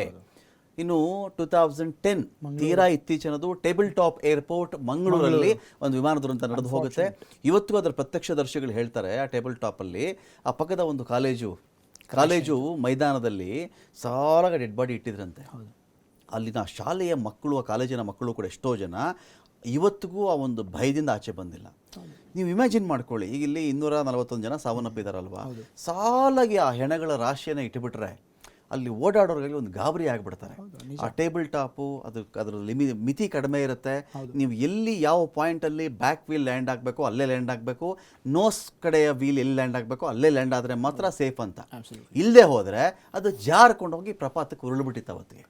ಹೌದು, ಇದ್ರ ಬಗ್ಗೆ ಒಂದು ಹೇಳಬೇಕು ನಾನು. ಒಂದು ಲ್ಯಾಂಡಿಂಗ್ ಅಂತ ಏನು ನಡೆಯುತ್ತಲ್ಲ, ಓಕೆ, ಅದಕ್ಕೆ ಯಾವುದೇ ಏರ್ಕ್ರಾಫ್ಟ್ ಆಗಲಿ, ಅಂದರೆ ಜನರಲಿ ನಾನು ಐ ಆಮ್ ಟಾಕಿಂಗ್ ಆಫ್ ಈ ಸಿವಿಲ್ ಏರ್ಕ್ರಾಫ್ಟ್ಸ್ ಏನಿರುತ್ತಲ್ಲ, ಪ್ಯಾಸೆಂಜರ್ ಏರ್ಕ್ರಾಫ್ಟ್ಸ್ ಇರುತ್ತಲ್ಲ, ಒಂದು ಸಿಸ್ಟಮ್ ಇರುತ್ತೆ, ಅದನ್ನು ILS ಅಂತ ಹೇಳ್ಬಿಟ್ಟು ಕರೀತಾರೆ. ಓಕೆ, ನಾನು ಲ್ಯಾಂಡಿಂಗ್ ಬಗ್ಗೆ ಮಾತಾಡ್ತೀನಿ. ಈಗ ಮಂಗಳೂರಲ್ಲಿ ನೀವು ಹೇಳಿದ್ರಲ್ಲ, ಈಗ ಏರ್ಕ್ರಾಫ್ಟ್ ಅಂದರೆ ಒಂದು ಏರೋಪ್ಲೇನ್ ಅಂತ ನಾವೇನು ಕರಿತೀವಿ, it's combination of systems. Okay, ಪ್ರತಿಯೊಂದು ಸಿಸ್ಟಮ್ ಕರೆಕ್ಟಾಗಿ ಆಯಾ ಟೈಮ್ಗೇನೆ ಕೆಲಸ ಮಾಡಬೇಕು. ಓಕೆ, ಆ ಟೈಮ್ ಬಿಟ್ಟರೆ, ಯಾಕಂದರೆ ಒಂದು ಸ್ವಲ್ಪ ಮುಂದೆ ಹೋಗಿ ರಿಸ್ಟ್ರಿಕ್ಟೆಡ್ ಏರ್ ಸ್ಟ್ರಿಪ್ಸಲ್ಲಿ ಒಂದು ಸ್ವಲ್ಪ ಮುಂದೆ ಹೋಗ್ಬಿಟ್ಟು ಟಚ್ ಡೌನ್ ಆದರೂ ಕೂಡ ಓಕೆ ಅವರು ಓವರ್ ರನ್ ಆಗಿಬಿಡ್ತಾರೆ ಯಾವುದನ್ನ ರನ್ವೇನ. ಓಕೆ, ಸೊ ILS ಅಂತ ಏನು ಕರಿತೀವಿ, ಇನ್ಸ್ಟ್ರೂಮೆಂಟ್ ಲ್ಯಾಂಡಿಂಗ್ ಸಿಸ್ಟಮ್ ಅಂತ. ಇನ್ಸ್ಟ್ರೂಮೆಂಟ್ ಲ್ಯಾಂಡಿಂಗ್ ಸಿಸ್ಟಮ್ ಪೈಲಟ್ಗೆ ಹೆಲ್ಪ್ ಮಾಡುತ್ತೆ. ಎಕ್ಸಾಕ್ಟ್ಲಿ, ಅಂದರೆ ಅವರು ಕಾಣಿಸ್ತಾ ಇರುತ್ತೆ, ರನ್ವೇ ಕಾಣಿಸ್ತಾ ಇರುತ್ತೆ, ಕರೆಕ್ಟಾಗಿ ಅದಕ್ಕೆ ಝೀರೋ ಇನ್ ಆಗಿ ಈ ರೀತಿ ನಾವೊಂದು ರೈಫಲ್ನ ನಾವು ಟಾರ್ಗೆಟ್ ಮಾಡ್ತೀವಲ್ಲ, ಒಂದು ಬಂದೂಕ್ನ ಯಾವ ರೀತಿ ಟಾರ್ಗೆಟ್ ಮಾಡ್ತೀವಲ್ಲ, ಆ ರೀತಿ ಪ್ರಾಪರಾಗಿ ಅದು ಕರೆಕ್ಟಾಗಿ ಅಲೈನ್ ಆಗಿಬಿಟ್ಟು ವೇರಿಯಸ್ ಅದರಲ್ಲಿ ಕಲರ್ ಬ್ಯಾಂಡ್ಸ್ ಇರುತ್ತೆ. ಅದು ಪೈಲಟ್ಸ್ಗೆ ಗೊತ್ತಿರುತ್ತೆ. ನಾನು ಎಕ್ಸ್ಪ್ಲೇನ್ ಮಾಡಿದ್ರೆ ಗೊತ್ತಾಗಲ್ಲ ತುಂಬ ಜನಕ್ಕೆ. ಅದು ಆ ಕರೆಕ್ಟಾಗಿ ಅದನ್ನು ಹೋಗಿ ಆ ಬ್ಯಾಂಡ್ ಬೇಸ್ಡ್ ಇದರಲ್ಲಿ ಅಷ್ಟೇ ಆಲ್ಟಿಟ್ಯೂಡ್ಗೆ ಹೋಗಿ ಅವ್ರು ಲ್ಯಾಂಡ್ ಮಾಡಬೇಕು. ಅಷ್ಟು ಆ್ಯಕ್ಯುರೇಟ್ ಇರುತ್ತೆ ಪ್ರೊಸೀಜರ್. ಅರ್ಥ ಆಯ್ತಾ? ಸೊ ಈಗ ಅಲ್ಲಿ ಮಂಗಳೂರಲ್ಲಿ ಏನು ನಡೆದಿತ್ತು, ಆ್ಯಂಡ್ ತುಂಬ ಇದೆ ಇಂಟರ್ನ್ಯಾಷನಲಿ. ನೀವು ನೋಡಿದ್ರೆ ILS ಫೇಲ್ ಆಗ್ಬಿಟ್ಟು, ಯಾಕಂದರೆ ಒಂದು ಏರ್ಕ್ರಾಫ್ಟ್ ಯಾವಾಗಾದರೂ ನೀವು ನೋಡಿ, ಮೋಸ್ಟ್ ಆಫ್ ದ ಟೈಮ್ಸ್ ತುಂಬ ವಲ್ನರೇಬಲ್ ಆಗೋದು ಕ್ರ್ಯಾಶಸ್ಗೆ, either during take off or during landing. Correct. Mid air chances ಇರುತ್ತೆ, pilot can do lot of things, but ಒಂದ್ಸಲ ಟೇಕ್ ಆಫ್ ಆದಮೇಲೆ ಆ ಒಂದು ಸ್ವಲ್ಪ ಟೈಮ್ ಇರುತ್ತಲ್ಲ ಪ್ರಾಪರ್ ಆಲ್ಟಿಟ್ಯೂಡ್ ಗೇನ್ ಮಾಡೋವರೆಗೂ, ಆ ಟೈಮ್ ಮತ್ತೆ ಲ್ಯಾಂಡ್ ಮಾಡುವಂಥ ಟೈಮ್, ಹೈಯೆಸ್ಟ್ ವಲ್ನರಬಿಲಿಟಿ ಅಲ್ಲೇ ಇರುತ್ತೆ. ಅಲ್ಲೇನೆ ಕ್ರ್ಯಾಶಸ್ಗೆ ಒಂದು ಏರ್ಕ್ರಾಫ್ಟ್ ಪ್ರೋನ್ ಆಗುವಂಥದ್ದು. ಪೈಲಟ್ ಸ್ಕಿಲ್ ಅನ್ಮ್ಯಾಚ್ಡ್, ಅದು ಗೊತ್ತಿರೋದೆ. ಸಿಸ್ಟಮ್ಸ್ ಅನ್ಮ್ಯಾಚ್ಡ್, ಎಲ್ಲಾನು ತುಂಬ ಅಡ್ವಾನ್ಸ್ ಸಿಸ್ಟಮ್ಸೇ ಇರುತ್ತೆ. ಬಟ್ ಇವೆಲ್ಲ ಇದ್ರೂ ಕೂಡ things can go wrong. Weather can bring it down. ಹವಾಮಾನ ಏನಾಗುತ್ತೆ ಹೇಳಕ್ಕಾಗಲ್ಲ. ಒಂದು ಫ್ಲೈಟ್ ವಿಚಾರದಲ್ಲಿ ಅದನ್ನು ತಯಾರು ಮಾಡಿರ್ತಕ್ಕಂಥ ಯಾವುದೇ ಕಂಪನಿ ಆಗಲಿ 100% ಗ್ಯಾರಂಟಿ ಈ ಫ್ಲೈಟ್ ಏನೂ ಆಗಲ್ಲ. ಲೈಕ್ ಇದು ಹೇಗೆ ಅಂದರೆ, ಈ ಟೈಟಾನಿಕ್ ಬಗ್ಗೆ, ಹಡಗಿನ ಬಗ್ಗೆ ಆ ಥರದೊಂದು ಮಾತಿತ್ತಂತೆ ಸ್ಟಾರ್ಟಿಂಗಲ್ಲಿ, ಎಂದೂ ಮುಳುಗದ ಹಡಗು ಅಂತ. ಟೈಟಾನಿಕ್ನ ಗ್ರೇಟ್ನೆಸ್ನೇ ಇದರ ಎಂಜಿನ್ ಕೆಪಾಸಿಟಿ ಹಿಂಗಿದೆ, ಹಂಗಿದೆ, ಇದು ಅದ್ಭುತ, ಇದು ತೇಲುವ ಅರಮನೆ, ತೇಲುವ ಸ್ವರ್ಗ, ಇದು ಎಂದೂ ಮುಳುಗದ ಹಡಗು, ಈ ಥರದ್ದೆಲ್ಲ ಇಟ್ಕೊಂಡಾಗ ಆ ಕ್ಯಾಪ್ಟನ್ನು ಅದೇ ಪ್ರೈಡಲ್ಲಿ ಪ್ರೌಢ ಕೂತಿರ್ತಾನೆ. ಫ್ಲೈಟ್ಗಳ ವಿಚಾರದಲ್ಲಿ ಏನು, ಒಂದು ಫ್ಲೈಟ್ ಅಂದರೆ ಇದು ಯಾವತ್ತೂ ಬೀಳಲ್ಲ, ಇದು ಟೆಕ್ನಿಕಲಿ ಇದು ಯಾವತ್ತೂ ಎರರ್ ಬರಲ್ಲ, ಇದು 100% ಸೇಫ್ ಅಂಥೇಳಿ ಯಾವುದೇ ಫ್ಲೈಟ್ ಮ್ಯಾನುಫ್ಯಾಕ್ಚರಿಂಗ್ ಕಂಪನಿ, ಒಂದು ವಿಮಾನ ತಯಾರಕ ಸಂಸ್ಥೆ 100% ನಾನು ಗ್ಯಾರಂಟಿ. ಎಲ್ಲರೂ ಹೇಳ್ತಾರಪ್ಪ, ಒಂದು TV ತೊಗೊಂಡು 5 ವರ್ಷ ಗ್ಯಾರಂಟಿ ಕೊಡ್ತೀನಿ ಅಂತ, ಕಾರ್ ತೊಗೊಂಡು 5 ವರ್ಷ ಸರ್ ಏನೂ ಆಗಲ್ಲ ಇದು ಅಂತೇಳಿ. ನೆಲದ ಮೇಲಕ್ಕೆ ಓಕೆ, ಮನೆ ಒಳಗಡೆ ಓಕೆ, ಕೆಟ್ಟೋದ್ರೆ ರಿಪೇರಿ ಮಾಡಿಸ್ಕೋಬೋದು. ನೀನು ಆಕಾಶದಲ್ಲಿ ಹಾರೋದನ್ನು ಕೆಟ್ಟೋಯ್ತು ಅಂದರೆ ಏನು ಮಾಡ್ತೀರಿ ನೀವು? ಯಾರು ಅದಕ್ಕೆ ಗ್ಯಾರಂಟಿ ಕೊಡೋಕ್ಕೆ ಯಾವುದೇ ಫ್ಲೈಟ್ಗೂ ಇಲ್ಲ, ಯಾವ ವಿಮಾನಕ್ಕೂ ಇಲ್ಲ. ಇದು ಅವರು ಸರ್ಟಿಫಿಕೇಶನ್ಸ್ ಕೊಡ್ಬೋದು, ಓಕೆ ಈ ಫೀಚರ್ಸ್ ಇದೆ ಇದರಲ್ಲಿ ಅಂತ. ಬಟ್ ಈ ಫೀಚರಿಂದ ಕ್ರ್ಯಾಶ್ ಆಗೋದನ್ನ ನಾನು 100% ತಡೀತೀನಿ ಅನ್ನೋದು ಇದ್ದಿದ್ರೆ ಇಷ್ಟೊತ್ತಿಗೆ ಅದು ಎಲ್ಲ ಸಿಸ್ಟಮ್ಸಲ್ಲೂ ಇಂಪ್ಲಿಮೆಂಟ್ ಆಗ್ಬಿಡ್ಬೇಕಿತ್ತು. ಆ ರೀತಿ ಸಿಸ್ಟಮ್ ಅದು it's impossible. Let me tell you, ಆ ರೀತಿ ಪರ್ಫೆಕ್ಷನ್ ಅಂತ ಏನಿದೆಯಲ್ಲ, ಅಂದರೆ ಏನಾದ್ರೂ ಪ್ರಾಬ್ಲಿ ಅದಕ್ಕೆ ಪುರಾಣಕ್ಕೆ ಹೋದರೆ ಪುಷ್ಪಕ ವಿಮಾನ ತರಬೇಕಷ್ಟೇ, ಅದಕ್ಕೆ ಒಂದು ರೀತಿ ದೈವೀಯ ಶಕ್ತಿ ಇರಬೇಕು, ಆ ರೀತಿ ಆದ್ರೆ ಆಗುತ್ತೆ. ಬಟ್ ಯಾರೂ ಆ ರೀತಿ ಮಾಡೋಕ್ಕಾಗಲ್ಲ. ಸರ್ಟಿಫಿಕೇಶನ್ಸ್ ಇರುತ್ತೆ. ಸಿ ಒಂದು ಹೊಸ ವಿಮಾನ ಏನಿರುತ್ತಲ್ಲ, it's only as good as the upgrade of the previous crash. Okay, ಈಗ ನಾಳೆ ನೆಕ್ಸ್ಟ್ ವರ್ಷನ್ ಆಫ್ 787 ಬಂತು ಅಂತ ಹೇಳಿದ್ರೆ ಅದರಲ್ಲಿರೋಂಥ ಸೇಫ್ಟಿ ಫೀಚರ್ಸ್ ಆಗ್ಬೋದು, ಇಲ್ಲ ಅದರಲ್ಲಿರೋ ಹೊಸ ಫೀಚರ್ಸ್ ಆಗ್ಬೋದು, ಅದರಲ್ಲಿರೋ ಹೊಸ ಟೆಕ್ನಾಲಜಿ ಏನಿರುತ್ತೆ ಅದೆಲ್ಲನೂ, these are all as good as ಹಿಂದೆ ಒಂದು ಕ್ರ್ಯಾಶ್ ನಡೆದಿದೆ, ಅದರ ಇನ್ವೆಸ್ಟಿಗೇಷನ್ ನಡೆದಿದೆ, ಅದ್ರ ಬೇಸಿಸ್ ಮೇಲೆ ನಾವೇನೇನು ಅಪ್ಗ್ರೇಡ್ಸ್ ಮಾಡಿದ್ದೀವಿ, ಆಮೇಲೆ ಏನೇನು ಎರರ್ಸ್ ಡೈಲಿ ನಮಗೆ ಕಾಣಿಸ್ತಾ ಇದೆ, ಆ ಎರರ್ಸಿಗೆ ನಾವೇನೇನು ಅಪ್ಗ್ರೇಡ್ ಮಾಡ್ತಾ ಹೋಗ್ತಾ ಇದ್ದೀವಿ, ಏನೇನು ಪರ್ಫಾರ್ಮೆನ್ಸ್ ಇಶ್ಯೂಸ್ ಇದೆ, ಆ ಪರ್ಫಾರ್ಮೆನ್ಸ್ ಇಶ್ಯೂನ ನಾವು ಹೇಗೆ ಅಪ್ಗ್ರೇಡ್ ಮಾಡಿದ್ದೀವಿ, ಆ ಪರ್ಫಾರ್ಮೆನ್ಸ್ ಇಶ್ಯೂನ ನಾವು ಯಾವ ರೀತಿಯಲ್ಲಿ ಸಾಲ್ವ್ ಮಾಡಿದ್ದೀವಿ. ನೆಕ್ಸ್ಟ್ ಏರ್ಕ್ರಾಫ್ಟ್ ಹೊಸದು ಇದೆಯಲ್ಲ, it's only as good as those upgrades. ಅದಕ್ಕಿಂತ ಮುಂದೆ ಹೋಗಕ್ಕೆ ಸಾಧ್ಯ ಇಲ್ಲ. ಇನ್ನೊಂದು ಪಾಯಿಂಟ್ ಇದೆ ಇಲ್ಲಿ ಸುನಿಲ್. ಈಗ ಒಬ್ಬ ಪ್ರಯಾಣಿಕ ಈಗ ಹೋದ ತಕ್ಷಣ ಒಬ್ಬರು ಗಗನ ಸಖಿಯಲ್ಲಿ ಇರ್ತಾರೆ, ಗೈಡ್ ಮಾಡ್ತಾರೆ, ಅಕಸ್ಮಾತ್ ಈ ವಿಮಾನ ತೊಂದರೆಗೀಡಾದರೆ ನೀವೇನೇನು ಮಾಡಬೇಕು, ಆಕ್ಸಿಜನ್ ಮಾಸ್ಕ್ ಆಗಲಿ, ಸೀಟ್ ಬೆಲ್ಟ್ಗಳ ಬಗ್ಗೆ ಆಗಲಿ, ಯಾವ ಕಡೆ ಹೋಗಬೇಕಾಗತ್ತೆ, ಎಲ್ಲರೂ ಯಾವ ಕಡೆ ರಶ್ ಆಗಬಾರ್ದು, ಎಮರ್ಜೆನ್ಸಿ ಡೋರ್ಗಳೆಲ್ಲಿ ಎಲ್ಲ ಒಂದು ಗೈಡ್ ಮಾಡ್ತಾರೆ. ಒಂದು ವಿಮಾನ ಅಕಸ್ಮಾತ್ ಏನೋ ಅಲ್ಲಿ ಗಡಿಬಿಡಿ ಆಯಿತು, ಸ್ವಲ್ಪ ಪ್ರಾಬ್ಲಮ್ ಆಯಿತು ಅಂತ ಬಂದಾಗ ಒಬ್ಬ ಪ್ರಯಾಣಿಕನಿಗೆ ತನ್ನ ಜೀವ ಉಳಿಸಿಕೊಳ್ಳಲು ಅತ್ಯಂತ ಅಗತ್ಯವಿರುವಂತಹ ಸಮಯ ಎಷ್ಟು ಸಮಯ? ಅಕಸ್ಮಾತ್ ಈ ಫ್ಲೈಟ್ ಈಗ ಟೇಕ್ ಆಫ್ ಆಗಿದೆ, ಟೇಕ್ ಆಫ್ ಆಗಿ ಸ್ವಲ್ಪ ದೂರ ಹೋಗ್ತಾ ಇದೆ, ಇನ್ನೊಂದು ಸ್ವಲ್ಪ ಟೈಮ್ ಇದ್ದುಬಿಟ್ಟಿದ್ದರೆ ಅದನ್ನಷ್ಟು ಪ್ರಯಾಣಿಕರು ಅದು ಪ್ಯಾರಾಚೂಟ್ ಬಳಸ್ತಾರೋ ಬೇರೆ ರೀತಿ ನನಗೆ ಗೊತ್ತಿಲ್ಲ. ಅದು ಹೇಗೆ, ಎಷ್ಟು ಮಿನಿಮಮ್ ಟೈಮ್ ಎಷ್ಟು ಬೇಕಾಗುತ್ತೆ ಅಂತ ಒಬ್ಬ ಪ್ರಯಾಣಿಕನಿಗೆ ವಿತ್ ಆಲ್ ಪ್ರಿಕಾಷನ್ಸ್ ಅಂತ ಹೇಳಿ? ಜನರಲಿ ನೀವು ಒಂದು 2 ನಿಮಿಷದಲ್ಲಿ ಆಗೋಗ್ಬಿಟ್ಟಿದೆಯಪ್ಪ ಇದು. ಹೌದು. ಅಲ್ಲ, ನಾನೇನು ಹೇಳ್ತಾ ಇದ್ದೀನಿ, ಪೈಲಟ್ಗೇನೆ ಟೈಮ್ ಇರಲಿಲ್ಲ ಇವತ್ತು. ಕರೆಕ್ಟ್. ಸೆಕೆಂಡ್ ಕಾಲ್ಗಿಲ್ಲ. ನಿಮಗೆ ಆಲ್ಟಿಟ್ಯೂಡ್ ಇದ್ರೆ, ಓಕೆ, ಲೆಟ್ ಅಸ್ ಸೇ ಅವರೊಂದು 5,000 ಇಲ್ಲ 10,000 ಫೀಟ್ ಆಲ್ಟಿಟ್ಯೂಡ್, ಅದು ಏನು in few minutes, okay, few minutes ಅಲ್ಲಿ 10,000 ಫೀಟ್ ಹಿಟ್ ಆಗ್ಬಿಡುತ್ತೆ ಅದು. ಓಕೆ, ಅಷ್ಟು ಟೈಮ್ ಇದ್ದಿದ್ರೆ ಪ್ರಾಬಬ್ಲಿ ಓಕೆ, ಏನೋ ಒಂದು ಟ್ರೈ ಮಾಡಿ ಅವರು ಲ್ಯಾಂಡ್ ಮಾಡಕ್ ಟ್ರೈ ಮಾಡಿರೋರು ಗ್ಯಾರಂಟಿ. ಲ್ಯಾಂಡಿಗೆ ಟ್ರೈ ಮಾಡ್ತಿದ್ರು. ಆ್ಯಂಡ್ ಐ ಆಮ್ ಶ್ಯೂರ್, ನಾನು ಹೇಳ್ತಾ ಇದ್ದೀನಿ, ಓಕೆ, ಇವತ್ತಿನ ಕ್ರ್ಯಾಶಲ್ಲಿ ಕ್ರ್ಯಾಶ್ ಆಗಕ್ಕೆ ಮುಂಚೆ ಓಕೆ, 100% ಪೈಲಟ್ ತನ್ನ ಎಲ್ಲ ಎಕ್ಸ್ಪೀರಿಯನ್ಸ್ನ ಯೂಸ್ ಮಾಡಿ ಓಕೆ, ಆ ಸಿವಿಲ್ ಏರಿಯಾ ಅಲ್ಲಿ, ಸಿವಿಲಿಯನ್ ಏರಿಯಾ ಏನಿತ್ತಲ್ಲ, ತಪ್ಸಕ್ಕೆ ಆ ಕ್ರ್ಯಾಶ್ ಅವಾಯ್ಡ್ ಮಾಡಕ್ಕೆ ಟ್ರೈ ಮಾಡಿರ್ತಾರೆ. ಖಂಡಿತ. ಇದು ಈಗ ವಿಮಾನದಲ್ಲಿ ಸಾಯೋದಂತೆ ಇವತ್ತು ನಾನು ಕೆಳಗಡೆ ಹೇಳ್ತಾ ಇದ್ದೀನಿ, ಸಾಯ್ತಾರಲ್ಲಪ್ಪ ಅಂತ. ಇವತ್ತು ನಾನು ಹೇಳ್ತಾ ಇದ್ದೀನಿ, Okay. ಅದು that's the ethos of a pilot. ಯಾಕಂದ್ರೆ First ಅವ್ರಿಗೆ ಆ ಕೆಲ್ಸ ರೆಸ್ಪಾನ್ಸಿಬಿಲಿಟಿ ಅವ್ರಿಗೆ ಇರುತ್ತೆ. Okay. ಅವ್ರು ಯಾವಾಗಲೂ they will fly with the attitude. ಏನಂತ ಇದ್ರೆ ಅವ್ರ ಆಟಿಟ್ಯೂಡ್, ಬರೀ ನನ್ನ ಪ್ರಾಣ ಅಲ್ಲ, there are so many people sitting. Okay, ಇಷ್ಟು ನೂರಾರು ಜನ ಅಲ್ಲಿ ಕೂತಿದ್ದಾರೆ ಈ ಏರ್ಕ್ರಾಫ್ಟ್ ಅಲ್ಲಿ, ಅವರ ಫ್ಯಾಮಿಲೀಸ್ ಇದೆ, okay, somebody else is waiting. ಇದೆಲ್ಲ ಈಥೋಸ್ ಇರುತ್ತೆ Okay. ಅಂಡ್ ಅವ್ರು ಖಂಡಿತ ಮಾಡಿರ್ತಾರೆ. ಬಟ್ ಫ್ಯೂ ಸೆಕೆಂಡ್ಸ್ ಅಲ್ಲಿ ನೀವೇನು ಮಾಡೋಕ್ಕಾಗತ್ತೆ? Okay. Most important for trying anything is altitude. 10,000 ಆಲ್ಟಿಟ್ಯೂಡೇನೇ ನೀವು ಗೈನ್ ಮಾಡೋಕ್ಕಾಗಲಿಲ್ಲ, ಓಕೆ, ನೀವು ಆಲ್ಟಿಟ್ಯೂಡೇ ಗೈನ್ ಮಾಡೋಕ್ಕಾಗಲಿಲ್ಲ.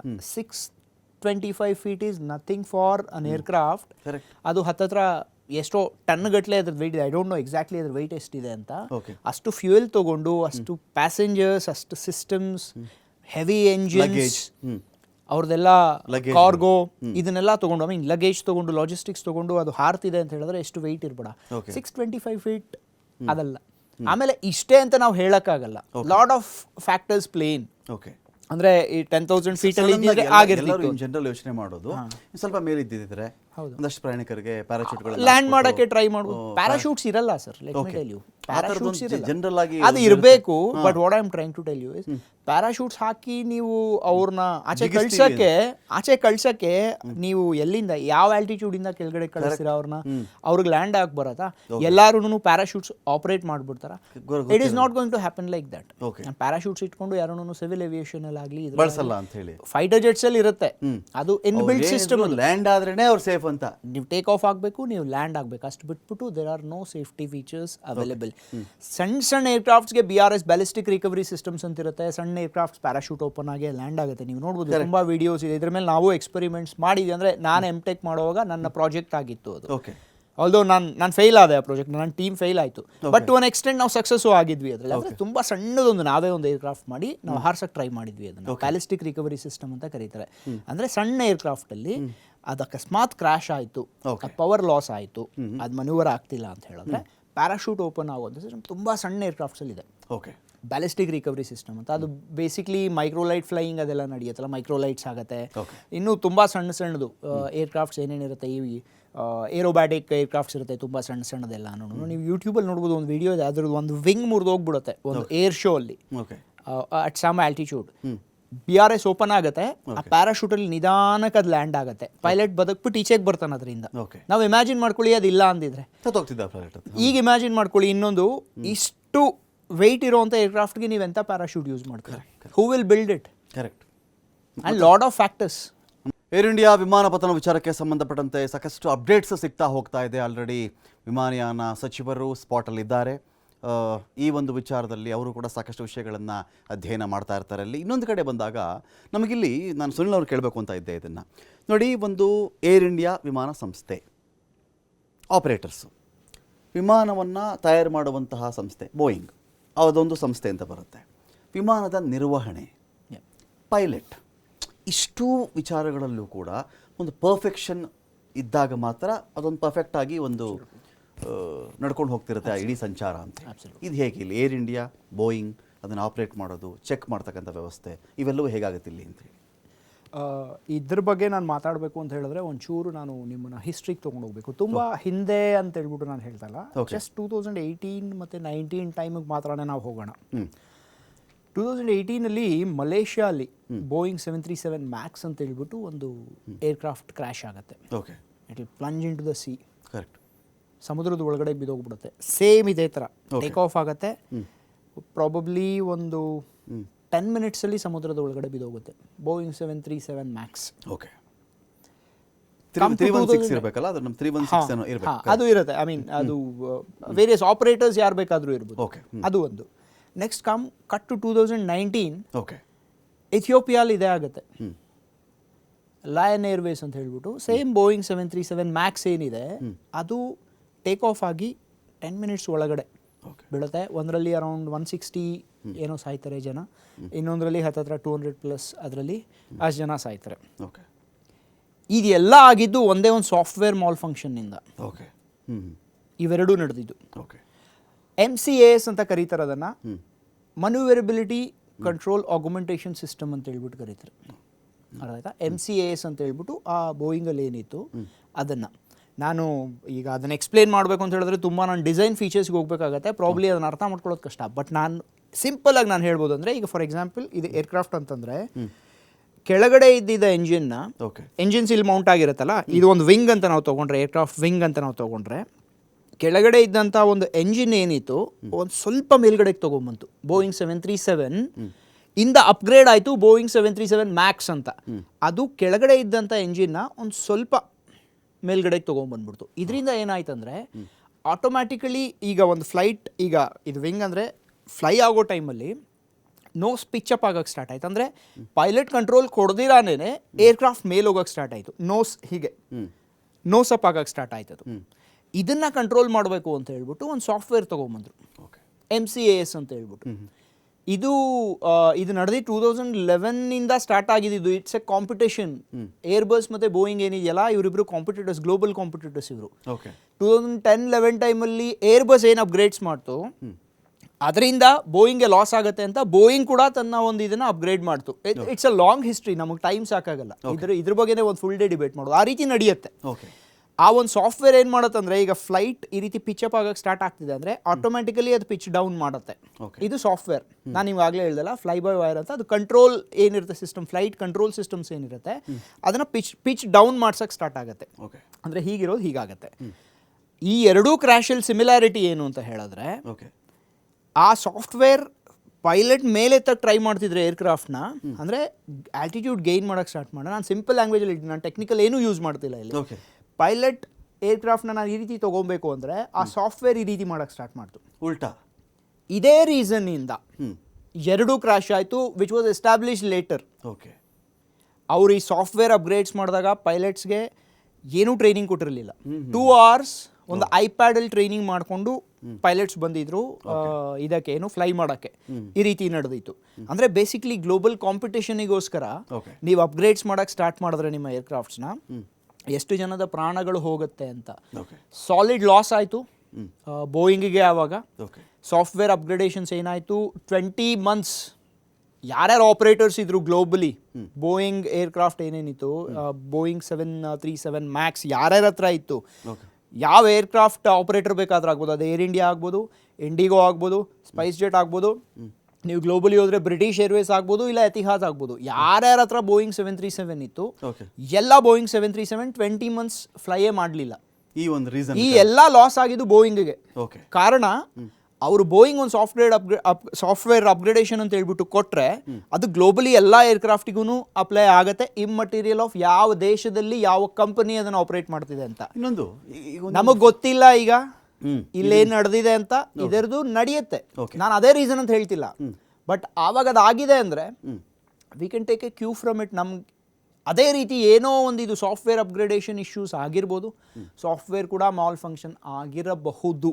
Okay, fine. ಇನ್ನೊಂದು, ಈಗ ವಿಮಾನ ಬಿದ್ದಾಗ ಯಾಕೆ ಸಾಯ್ತಾರೆ ಅಂತ ಒಂದು ವಿಷಯ ಬಂದಾಗ ಅಷ್ಟು ಗೊತ್ತಿಲ್ವೇನ್ರಿ, ಮೇಲಿಂದ ಕೆಳಗಡೆ ಬಿದ್ದರೆ ಜನ ಸಾಯದೇ ಇರ್ತಾರ ಅಂತ ಹೇಳಿ.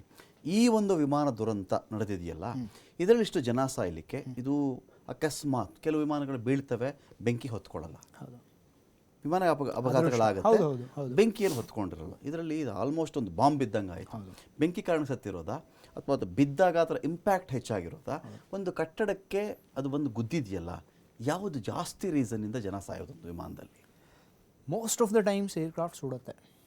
Okay, fine. ಆ್ಯಂಡ್ ಆಲ್ಟಿಟ್ಯೂಡ್ ನೀವು ಸರ್ ಒಂದು 20 ಫೀಟಿಂದ ಕೆಳಗಡೆ ಜಂಪ್ ಮಾಡಿ ನೋಡೋಣ, ಕೈಗೆಲ್ಲ ಮುರಿದೋಗುತ್ತೆ. ನಾವು ಇಮ್ಯಾಜಿನ್ ಆ ಥರದ್ದು ಒಂದು ದೊಡ್ಡ ಸಿಸ್ಟಮ್, ದೊಡ್ಡ ಏರ್ಕ್ರಾಫ್ಟ್ ಆಯ್ತಾ, ಟನ್ ಗಟ್ಟಲೆ ವೆಯ್ಟ್ ಇದೆ ಅದರದ್ದು, ಅದು ಇಂಪ್ಯಾಕ್ಟ್ ಆದರೆ ನೆಲಕ್ಕೆ ಯಾವ ರೀತಿಲಿರುತ್ತೆ? ನೀವು ಕೂತಿರ್ಬೋದು ಅದರಲ್ಲಿ, ನೀವು ಕೂತ್ಕೊಂಡೇ ಹೋಗ್ತಿದ್ದೀರಾ, ಬಟ್ ಯಾವ ರೀತಿಲಿರುತ್ತೆ ಇಂಪ್ಯಾಕ್ಟ್ ಅಂತೂ ಆಗೇ ಆಗಿರುತ್ತೆ. ದೆನ್ ನಾನು ಹೇಳಿದೆ ಅಲ್ವಾ, ಈಗ ತುಂಬ ಆಲ್ಟಿಟ್ಯೂಡ್ ಇದೆ ಅಂತ ಹೇಳಿದ್ರೆ pilot can try to land it somewhere, ಚೂರ್ ಪವರ್ ಇದ್ರೂ ಎಲ್ಲೋ ಒಂದು ಕಡೆ ಲ್ಯಾಂಡ್ ಮಾಡೋಕ್ಕೆ ಟ್ರೈ ಮಾಡ್ತಾರೆ ಅವರು, ಸ್ವಲ್ಪ ಫೀಲ್ಡ್ ಸಿಕ್ಲಿ. ಫಾರ್ ದಟ್ ಮ್ಯಾಟರ್ ಅವರು ನೀರ್ ಮೇಲೆ ಕೂಡ ಲ್ಯಾಂಡ್ ಮಾಡೋಕ್ಕೆ ಟ್ರೈ ಮಾಡ್ತಾರೆ. ಆ ಫೀಚರ್ಸ್ ಇರುತ್ತೆ. ಈಗ ನೀವು ನೋಡಿರ್ಬೋದು, ಈಗ ಒಂದು ಇದರಲ್ಲಿ ಏರ್ಕ್ರಾಫ್ಟ್ ಟೇಕ್ ಆಫ್ ಆಗೋಕ್ಕೆ ಮುಂಚೆ ನಮಗೆ ಏನೇನು ಸೇಫ್ಟಿ ಇನ್ಸ್ಟ್ರಕ್ಷನ್ ಸಿಗುತ್ತೆ ಅದು ಹೇಳ್ತಾರೆ. In case of landing on water, ನೀವು ನಿಮಗೆ ಲೈಫ್ ಜಾಕೆಟ್ಸ್ನ ಕೊಡ್ತೀವಿ, ನೀವು ಅದನ್ನು ಯೂಸ್ ಮಾಡಿ ಅಂತ ಹೇಳಿರ್ತಾರೆ. ವಾಟರ್ ಲ್ಯಾಂಡಿಂಗ್ ಪಾಸಿಬಿಲಿಟೀಸ್ ಕೂಡ ಇರುತ್ತೆ. ಆ್ಯಂಡ್ ಸಲಿ ಅಂತ ಹೇಳ್ಬಿಟ್ಟು ಪ್ರಾಬಬ್ಲಿ ಒಂದು ಮೂವಿ ಇದೆ ಇಂಗ್ಲೀಷಲ್ಲಿ, ಆಯ್ತಾ, ಟಾಮ್ ಹ್ಯಾಂಕ್ಸ್ದು, ನೋಡ್ಬೇಕೆಲ್ಲರೂ. ಆ ರಿವರಲ್ಲಿ ಅವರು ಅದನ್ನು ಹಡ್ಸನ್ ರಿವರಲ್ಲಿ ಲ್ಯಾಂಡ್ ಆಗುತ್ತೆ ಏರ್ಕ್ರಾಫ್ಟ್ ಅದು, ಆಯ್ತಾ. ಇವೆಲ್ಲ ಪಾಸಿಬಿಲಿಟೀಸ್ ಯಾವಾಗ ಆಗುತ್ತೆ ಅಂತ ಹೇಳಿದ್ರೆ ಒಂದು ಸ್ವಲ್ಪನಾದರೂ ಆಲ್ಟಿಟ್ಯೂಡ್ ಇರಬೇಕು. ನಿಮಗೆ ಇಲ್ಲಿ 600 ಫೀಟಿಂದ ಏನೂ ಮಾಡೋಕ್ಕಾಗಲ್ಲ. 600 ಫೀಟಿಂದ ನೀವೇನೂ ಮಾಡೋಕ್ಕಾಗಲ್ಲ. ಆ್ಯಂಡ್ ಪ್ರಾಬ್ಲಿ ಪವರ್ ಲಾಸ್ ಆಗಿದೆ. ಎಂಥ ಪೈಲಟ್ ಇದ್ದಿದ್ರು ಕೂಡ ಯಾರು ಏನು ಮಾಡೋಕ್ಕಾಗ್ತಿರ್ಲಿಲ್ಲ. ನೀರ್ ಮೇಲೆ ಇದ್ದಿದ್ರೆ ಪ್ರಾಬಬ್ಲಿ ಟ್ರೈ ಮಾಡ್ತಿದ್ರೇನೋ ಲ್ಯಾಂಡಿಂಗ್ಗೆ, ಬಟ್ ಅದು ಕಷ್ಟನೇ. ಯಾಕಂದ್ರೆ ಇವ್ರ ಹತ್ರ ನಾನು ಹೇಳ್ತಿದ್ದೀನಲ್ಲ, ದೇರ್ ಆರ್ ಡಿಫ್ರೆಂಟ್ ಪ್ರೊಸೀಜರ್ಸ್ ಅದಕ್ಕೂ, ವಾಟರ್ ಲ್ಯಾಂಡಿಂಗ್ ಪ್ರೊಸೀಜರ್ಸ್. ಸ್ವಲ್ಪನಾದರೂ ಅದಕ್ಕೆ ಆಲ್ಟಿಟ್ಯೂಡ್ ಇರಬೇಕು. ಬಟ್ 600-700 ಫೀಟಿಂದ if they crash, chances are survival sir. ಅದು ಕಲ್ಲು ಬಿದ್ದಂಗೆ ಕೆಳಗಡೆ ಬರುತ್ತೆ and then it's a demolition. Fine. ಇನ್ನೊಂದು ಕಡೆ ನಾವು ಚೆಕ್ ಮಾಡ್ಕೊಂಡಾಗ ನೋಡಿ, 241 ಜನ ತೀರ್ಕೊಂಡಿದ್ರೆ ಅಂತ ನಾವು ಭಾವಿಸೋಣ, ಒಬ್ಬನೇ ಒಬ್ಬ ಮನುಷ್ಯ ಇದರಲ್ಲಿ ಬದುಕಿರೋದು. ನನ್ನ ಪಾಯಿಂಟ್ ಇಲ್ಲಿ 241 ಜನ ಅಂತ ಹೇಳಿದ್ರೆ 241 ನಂಬರ್ ಅಲ್ಲ, ಇಲ್ಲಿ 241 ಬದುಕು, 241 ಫ್ಯಾಮಿಲಿ, ಆ ಮಕ್ಕಳು. ಯಾರೋ ಬ್ರಿಟಿಷ್ ಪ್ರಜೆ ಇದ್ದಾನೆ, ಪೋರ್ಚುಗೀಸ್ ಪ್ರಜೆ ಇದ್ದಾನೆ, ಕೆನಡಾ ಪ್ರಜೆ ಇದ್ದಾನೆ, ಭಾರತೀಯರು ಸಾಕಷ್ಟು ಜನ ಇದ್ದಾರೆ. ಅಷ್ಟು ಕನಸುಗಳು ಕಮರಿ ಹೋದ್ವು. ಇಂಥ ವಿಚಾರ ಅಂತ ಬಂದಾಗ ಎಷ್ಟು ಜನ ಬಿಸ್ನೆಸ್ಗೆ ಹೋಗ್ತಾ ಇದ್ರು, ಸ್ಪೋರ್ಟ್ಸಲ್ಲಿ ಯಾರು ಎಕ್ಸ್ಪರ್ಟ್ ಇದ್ರು, ಯಾರು ಯಾವ ಫ್ಯಾಕ್ಟ್ರಿಗಳ ಮಾಲೀಕರಿದ್ರು, ಎಷ್ಟು ಜನಕ್ಕೆ ಯಾರು ಅನ್ನ ಹಾಕ್ತಾ ಇದ್ರು, ಯಾರು ಒಂದು ಖುಷಿಯಿಂದ ಒಂದು ಪ್ರಯಾಣ ಮಾಡ್ತಾ ಇದ್ರು, ಗೊತ್ತಿಲ್ಲ ನಮಗೆ.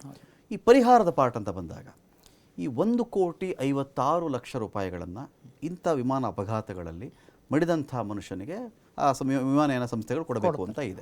ಇದಲ್ಲದೆ ಕೂಡ ಆತ ಸಪ್ರೇಟ್ ಇನ್ಶೂರೆನ್ಸ್ ಮಾಡಿಸ್ಕೊಂಡಿದ್ರೆ, ಕೆಲವು ಬ್ಯಾಂಕ್ಗಳು ಆಫರ್ ಮಾಡ್ತವೆ ಕೆಲವು ಮನುಷ್ಯರಿಗೆ, ನೋಡಪ್ಪ ನೀನು ಇಂಥ ಗೋಲ್ಡ್ ಕಾರ್ಡು, ಇನ್ನೊಂದು ಕಾರ್ಡು, ನೀನು ಹೋಲ್ಡರ್ ಆಗಿದ್ದರೆ ನಿನಗೆ ಲಾಂಜಲ್ಲಿ ಹೋದಾಗ ನಿನಗೆ ಊಟ ಫ್ರೀ, ತಿಂಡಿ ಫ್ರೀ, ಅಲ್ಲೇನು ತಗೋತೀವೋ ಫ್ರೀ ಅಂತ. ಕ್ರ್ಯಾಶ್ ಅಂತ ಬಂದಾಗ 1 ಕೋಟಿ ಪರಿಹಾರ ಅಂತ. ಈ ಪರಿಹಾರದ ಪಾರ್ಟ್ ಹೇಗೆ ಅಂತ ಇದು? ಅದು ಜನರಲಿ ಇದಕ್ಕೂ ಕೂಡ ಗ್ಲೋಬಲ್ ನಾರ್ಮ್ ಇದೆ. ಓಕೆ, ಅಂದರೆ ಯಾರಿಗೆ ಎಷ್ಟು ಬೇಕೋ ಅಷ್ಟು ಕೊಡಬೇಕು ಅಂತಂತಲ್ಲ.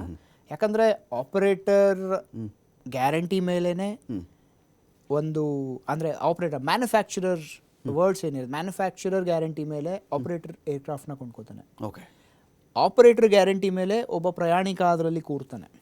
ಕರೆಕ್ಟ್. ಬಟ್ ಟೋಟಲ್ ರೆಸ್ಪಾನ್ಸಿಬಿಲಿಟಿ ಏನಿದೆಯಲ್ಲ, ಅದು it is equally divided between the operator and the manufacturer. Okay, ಅರ್ಥ ಆಯ್ತಾ? ಬಟ್ ಇನ್ಶೂರೆನ್ಸ್ ಮಾಡಿಸ್ಕೊಂಡಿರ್ತಾನೆ. ಹೌದು, ಅದು ದಟ್ ಈಸ್ ಇಂಡಿವಿಜುವಲ್ ರೆಸ್ಪಾನ್ಸಿಬಿಲಿಟಿ. ಈಗ ನನ್ನ ಸೇಫ್ಟಿ ನಂದು, ನಾನು ಯಾರ ಮೇಲೂ ನಾನು ಡಿಪೆಂಡ್ ಆಗೋಕ್ಕಾಗಲ್ಲ. So that's a global norm. ಇಷ್ಟು ಅಂತ. ಫಾರ್ ದಟ್ ಮ್ಯಾಟರ್ ನಾನು ಈಗ ಸ್ವಲ್ಪ ಹೊತ್ತಿಗೆ ಮುಂಚೆ ಹೇಳಿದಾಗೆ ಇಥಿಯೋಪಿಯಲ್ಲಿ ಏನು ನಡೀತು, ಲಯನ್ ಏರ್ದು ಬೋಯಿಂಗ್ 737 ಮ್ಯಾಕ್ಸ್, ಮತ್ತು ಇಂಡೋನೇಷ್ಯಲ್ಲಿ ಏನು ನಡೀತು, ಅವೆರಡೂ ಕ್ರ್ಯಾಶಸಲ್ಲಿ ಬೋಯಿಂಗ್ ಅವರಿಗೆ ಗ್ಲೋಬಲ್ ನಾರ್ಮ್ಸ್ ಪ್ರಕಾರ ಅವರಿಗೆ ಕಾಂಪನ್ಸೇಷನ್ ಪೇ ಮಾಡಿದೆ. ಒಬ್ಬೊಬ್ಬ ಪ್ಯಾಸೆಂಜರ್ಗೂ ಕಾಂಪನ್ಸೇಷನ್ ಬೋಯಿಂಗ್ ಪೇ ಮಾಡ್ತು. ಓಕೆ, ಈಗಲೂ ಪೇ ಆಗತ್ತೆ. ಅದು ಬೋಯಿಂಗಿಂದನೂ ಬರುತ್ತೆ. ದೆನ್ ಏರ್ ಇಂಡಿಯಾ ರೆಸ್ಪಾನ್ಸಿಬಿಲಿಟೀಸೂ ಇದರಲ್ಲಿ ಖಂಡಿತವಾಗ್ಲೂ ಇರುತ್ತೆ. ಅವರು ಅದನ್ನು ಸಬ್ಸಿಕ್ವೆಂಟ್ಲಿ ಅದನ್ನು ಅನೌನ್ಸ್ ಮಾಡೇ ಮಾಡ್ತಾರೆ. ಅರ್ಥ ಆಯ್ತಾ? ಪರಿಹಾರ ಅನ್ನೋದು ದ್ಯಾಟ್ಸ್ ಅ ನಾರ್ಮ್. ಅದು ಖಂಡಿತವಾಗ್ಲೂ ಅದು ಸಿಕ್ಕೇ ಸಿಗುತ್ತೆ. ದೆನ್ ಅದರ ಜೊತೆಯಲ್ಲಿ ತುಂಬ ಜನಕ್ಕೆ ಗೊತ್ತಿರಲ್ಲ, ಇದು ಕಾರ್ಡ್ಸಲ್ಲಿ ಕೂಡ ಇರುತ್ತೆ. ಕ್ರೆಡಿಟ್ ಮತ್ತು ಡೆಬಿಟ್ ಕಾರ್ಡಲ್ಲಿ ಕೂಡ ಇನ್ಶೂರೆನ್ಸ್ ಇರುತ್ತೆ, especially for air crash that can be explored. But everything being said and done, 241 ಜನ ಮತ್ತೆ ಯಾವತ್ತೂ ವಾಪಸ್ ಬರಲ್ಲ. That's a fact. Thank you Sunil Kumar, ಸಾಕಷ್ಟು ವಿಷಯಗಳ ಬಗ್ಗೆ ನಮಗೆ Thank you. ಮಾಹಿತಿ ಕೊಟ್ಟಿದ್ದೀರಿ. Thank you so much. ಒಟ್ಟಿನಲ್ಲಿ ಈ ಒಂದು ವಿಮಾನ ದುರಂತದಿಂದ ಸುಮಾರು 241 ಜನ ಇದೀಗ ಇಲ್ಲಿ ಜೀವ ಕಳ್ಕೊಂಡಿದ್ದಾರೆ. ಯಾರೆಷ್ಟೇ ದುಡ್ಡು ಕೊಟ್ಟರೂ ಕೂಡ ಆ ಜೀವಗಳಂತೂ ಬರಲ್ಲ. ನಿಮ್ಗೆ ಅದರ ಡೆಡ್ ಬಾಡಿಗಳನ್ನು ನಾವಿಲ್ಲಿ ತೋರಿಸ್ಲಿಕ್ಕಾಗಲ್ಲ, ಮಾಧ್ಯಮದಲ್ಲಿ ಅದಕ್ಕೆ ಅನುಮತಿ ಇರಲ್ಲ. ಆ ಡೆಡ್ ಬಾಡಿಗಳನ್ನು ನಾವು ನೋಡ್ತೀವಲ್ವಾ, ನಮ್ಮೊಂದಷ್ಟು ಫುಟೇಜ್ಗಳು ಸಿಗ್ತಾವಲ್ವಾ, ಗಾಬರಿ ಆಗಿಬಿಡುತ್ತೆ ರೀ. ಗಾಬರಿ ಅಂದರೆ ಆ ಸುಟ್ಟಿರೋ ಪ್ರಮಾಣ ನೋಡಿಬಿಟ್ರೆ ಈ ಡೆಡ್ ಬಾಡಿಗಳು ಯಾರ್ಯಾರ್ದು ಅಂತ ಗುರುತು ಹಿಡಿಯೋಕ್ಕೆ ಆಲ್ರೆಡಿ DNA ಟೆಸ್ಟ್ಗೆ ಸಂಬಂಧಿಕರನ್ನ ಕೇಳಲಾಗಿದೆ ಆಲ್ರೆಡಿ.